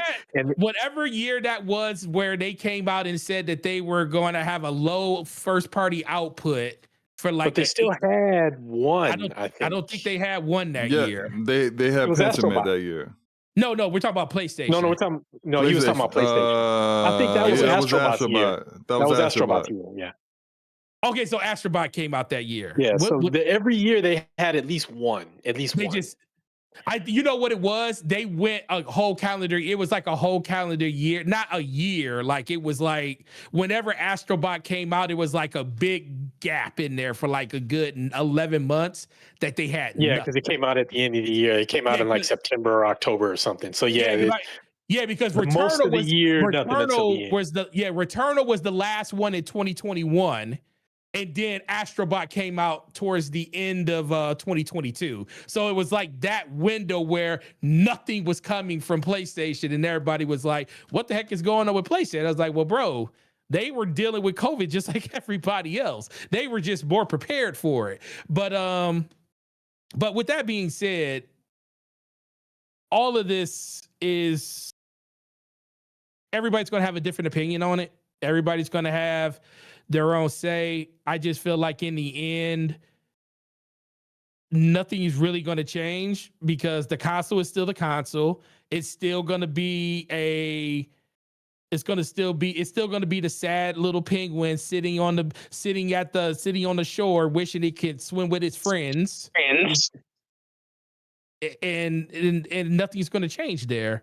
And they're still making money on other platforms, and they're not going to sacrifice that money to make stuff exclusive back to their platform when they don't know if people are going to buy the game over there. They don't know. And that's their own fault, honestly. Yep. Let's finish up with the last thing that I think is going to be probably pretty short here. Matt Booty's statement that there are no directives from Microsoft to use AI. I think this is one of those things where, the Xbox executives say something that gets easily disproven in a year or two. Yeah, I ain't believing that. I'm sorry. There might not be a explicit directive saying, hey, Matt, like Satya, brings his bald head around the mat and say, "Hey, look, Matt, in the meeting, Bald come over here head. for a second." Make sure they're using Copilot in some way, shape, or form when they're developing games, please. Thank you. All right, bye. Like, I don't think it's like directly that, but I know for a fact that the layoffs they did last year, they prioritized some of the employees that were not using AI to supplement their workflow. Let me repeat that again. Some of a lot of the employees that got let go were employees who were not caring about AI. So when you have that kind of directive, and we understand what what Sellout Satya's focus has been for the past couple years now. Sell out Satya. I'm not believing the whole. It's not a directive. Maybe it may not be a directive right now. Might be a suggestion, and then it becomes a much stronger suggestion in 6 months, and then an even stronger suggestion. So, Ramon, what are your thoughts about that? I know you love AI, right? Oh yeah. Biggest fan. I mean, such a big fan that Hollywood wants to completely eliminate us. Right. Gamers. AI I slop. don't. Oh, dude, don't even get me started. We'll You be know here what? till. You know what AI slot was? I'm gonna tell you what my vision of AI slot was. Watching the Super Bowl and watching those AI commercials during that Super Bowl, I was like, "What are we doing?" Oh, I heard about that. I didn't watch, but yeah, I heard it was pretty awful. I was like, "What are we So, doing, bro?" It was terrible. It's bad. I just wish them the worst in life. But as far as the whole directive thing, I don't believe a word of it. I think that from Asha to the Holmes booty, they leave themselves out. They leave themselves little, the door cracked enough to where they can step through if they need to. The plan is the plan until the plan changes. I mean, how much more transparent can you get? We're not doing this now, but we may do it later, or we're doing this now, but we may not do it later. There's no directive to use AI. Well, he doesn't have to say right now. All he has to say is, yeah, there's no directive. That directive could come tomorrow. We're only And talking about these 4 games. exactly, it's just Yeah. the 4 game with and then when they ask him, he's like, no, I can't remember what game they asked him. He's like, Indiana Jones, maybe. He's like, no, Indiana Jones is not one of those 4 games. And I remember hearing that, and No, when he it was And- Starfield. and it It was- said and it was- Starfield well, one of those Starfield, 4 yeah. games. No, it was also Indiana Jones. No, it was Oh, it was? Indiana Okay, yeah, I Jones. thought It was so. I Indiana thought Jones so. later when they were talking about Indiana Jones. Yeah, and he's like, Yeah, that's not one of those four games, and I'm just like, but it was clearly in development, because there's it no was way you get clearly that in poured development. out Clearly. in time, or for a game that's not even complete and not even out yet. There's no way you get that poured out as close as it did towards the Xbox and PC release with it not being in development. Like, come on. Exactly, but he left himself that back door to keep from technically being a liar, because technically it wasn't one of those 4 games. So that's that whole that side door talk that they do.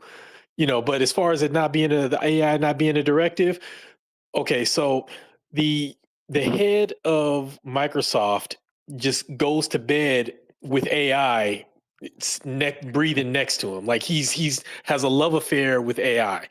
He brings in who's most likely an acolyte from early years, her beginning in the company, who got you can't use the term groomed anymore, but was getting polished up on the job Oh, that to sounds even become. worse. Oh yeah, you're right. That sounds worse. Who was being mentored? Here we go. Mentored. That's the word I'm looking for. Mentored. Who's being mentored and brought Oh, up to man. eventually become an acolyte. Where did she come from? AI. So you have the leader of Microsoft is in love with AI, and then he brings in someone to replace Phil, who has a background in AI and knows nothing about and has never worked in gaming. all that says to me is Sounds great, doesn't there's it? no yeah, they're like there's no directive right now.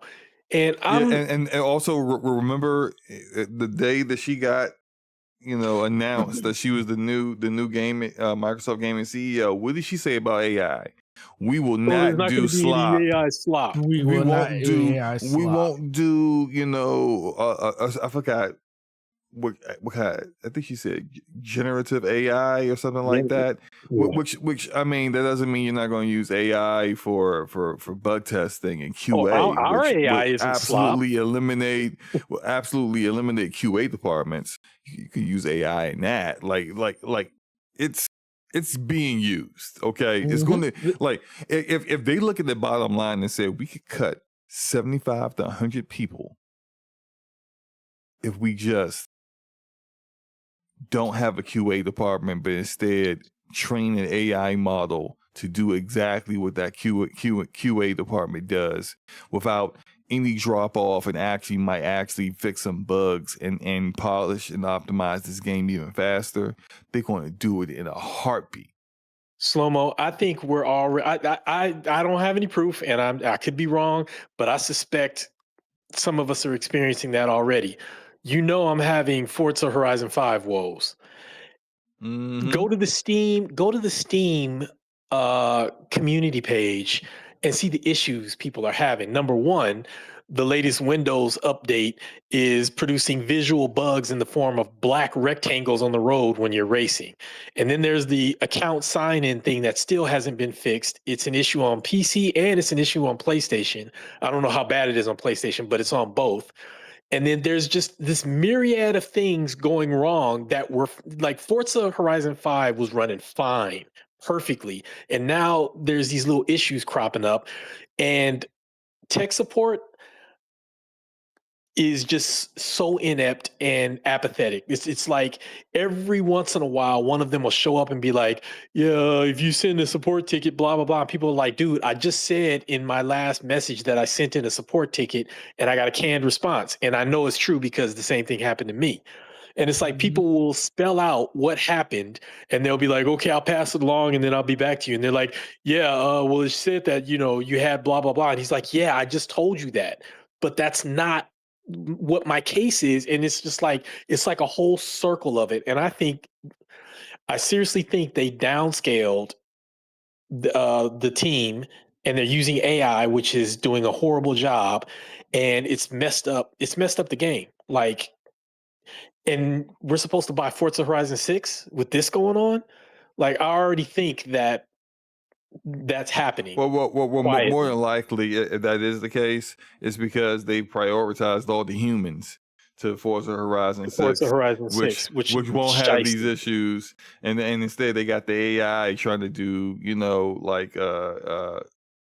scanning through to make sure that like the latest update doesn't have bugs or whatever, without actually having a human testing some of these things to make sure that it's accurate. It's been disastrous. But let's get up out of here, man. Yeah, like let's get up out of here. It is late. I need to go to sleep. I am old, so I old I need and to, decrepit. Okay, Oh, I didn't say all please. that. I said I was old. No, it's called having a job. It ain't called being old. It's called having a job. Right. That's what I say. But let's get up out of here. Trevor Burson, we appreciate you coming through once again. Let the good people out there know where they can find you gracing your TV screens, or your e-readers, or your video games where you're voice acting. Let everyone know where to find you, man. Fact. Well, you can find me on. Well, first of all, thanks a lot for having me, guys. Thanks for short notice, just allowing me to come on and chop it up with you guys. I appreciate it. Always fun. You're always welcome, man. I appreciate that. And anybody who wants to find me, I'm on Blue Sky. Just type in my name, Ramon Terrell, and you'll find me on Blue Sky. If you like reading epic fantasy, fantasy humor, or urban fantasy, you just look up my name. You'll find my stuff. And As far as film, a little slow. I worked on something early last year, and I don't remember what it was. So just Google IMDb. Hey, You'll see my I don't want to recent. say too much. That project that you said looked like it was going well that you might be involved in. Is that still on track? The possibility is still there, but considering who I was running up against, I'm gonna say probably unlikely.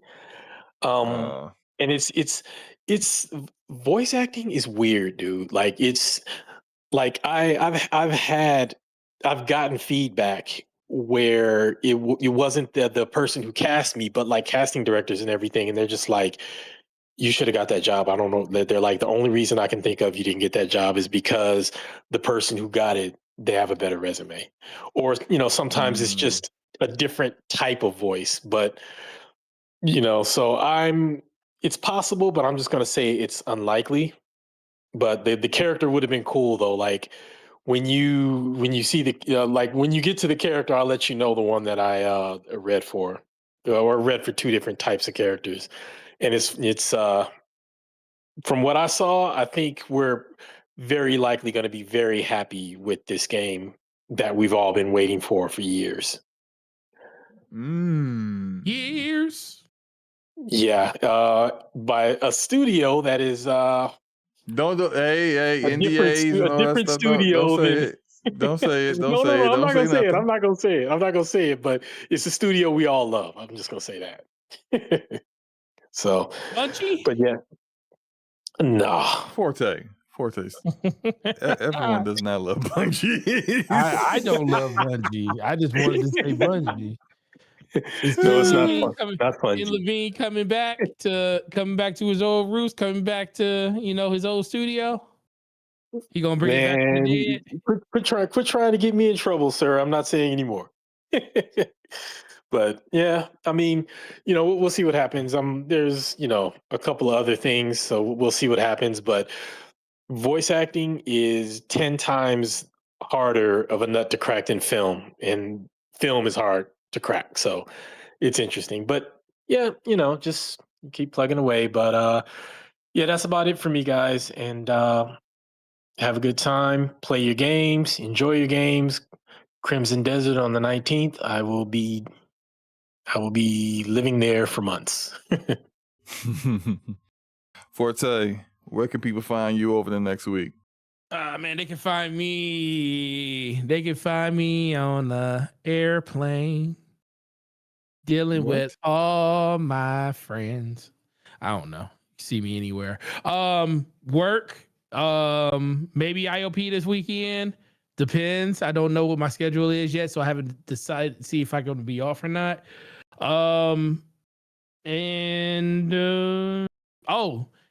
Tomorrow's today is Pokemon Day. Shout out to Pokemon Day.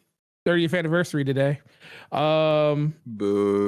Okay, go ahead. So Listen, I can't wait to see what they're going to announce. I think we're going to get Gen 10 today, in the morning when they announce it, probably.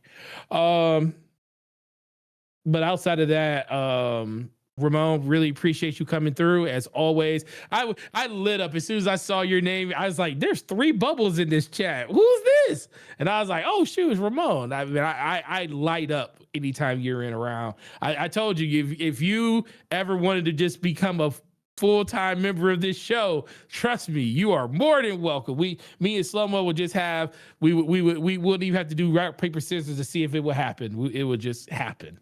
But Oh man, it means a lot. Appreciate that. yeah, we appreciate you coming through. And only thing I want to know from you is when are you gonna be on the next version of what is it called? Battlestar Galactica, man. I think you would have did great on that show.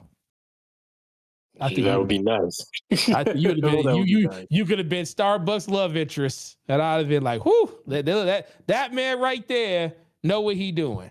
But no, appreciate you coming through as always. SloMo, he could have been what? What? Yeah, you said I could have been Starbucks love interest.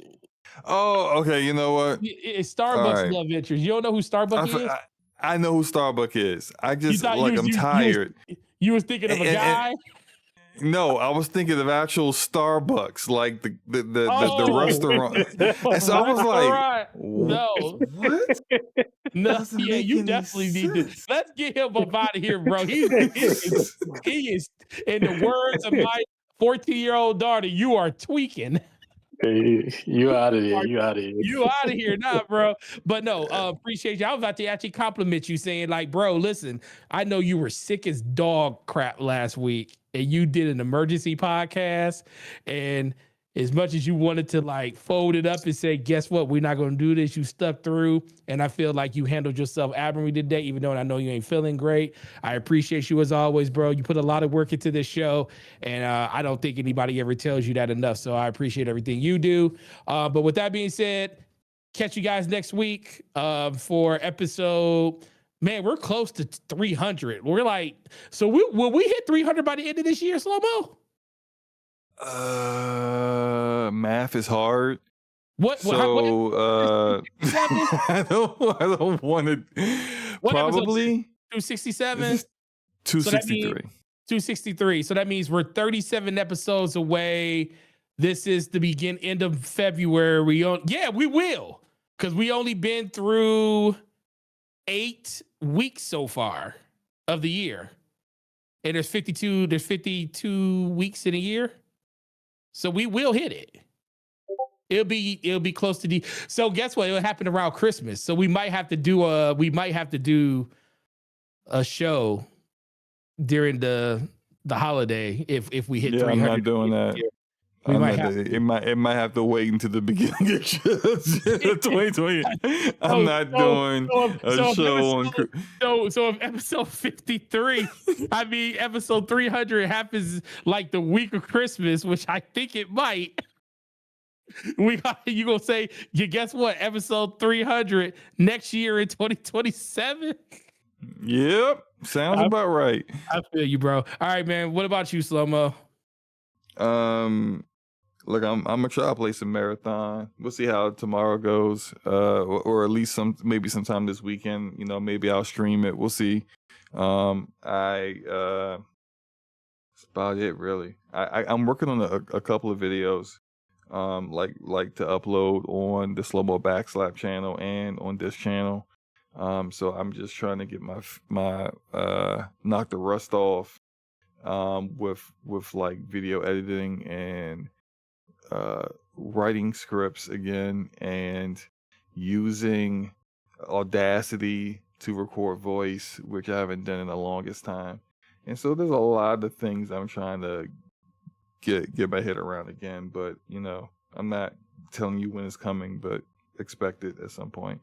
It's coming. Other than that, I'm getting out of here. Guys, great show as usual, great chat as usual. Hope you guys enjoy the rest of your morning, because it's already morning now. Enjoy your weekend too, because it's Friday. And we're out, man. Peace. Peace. Later on. Later. Player hating.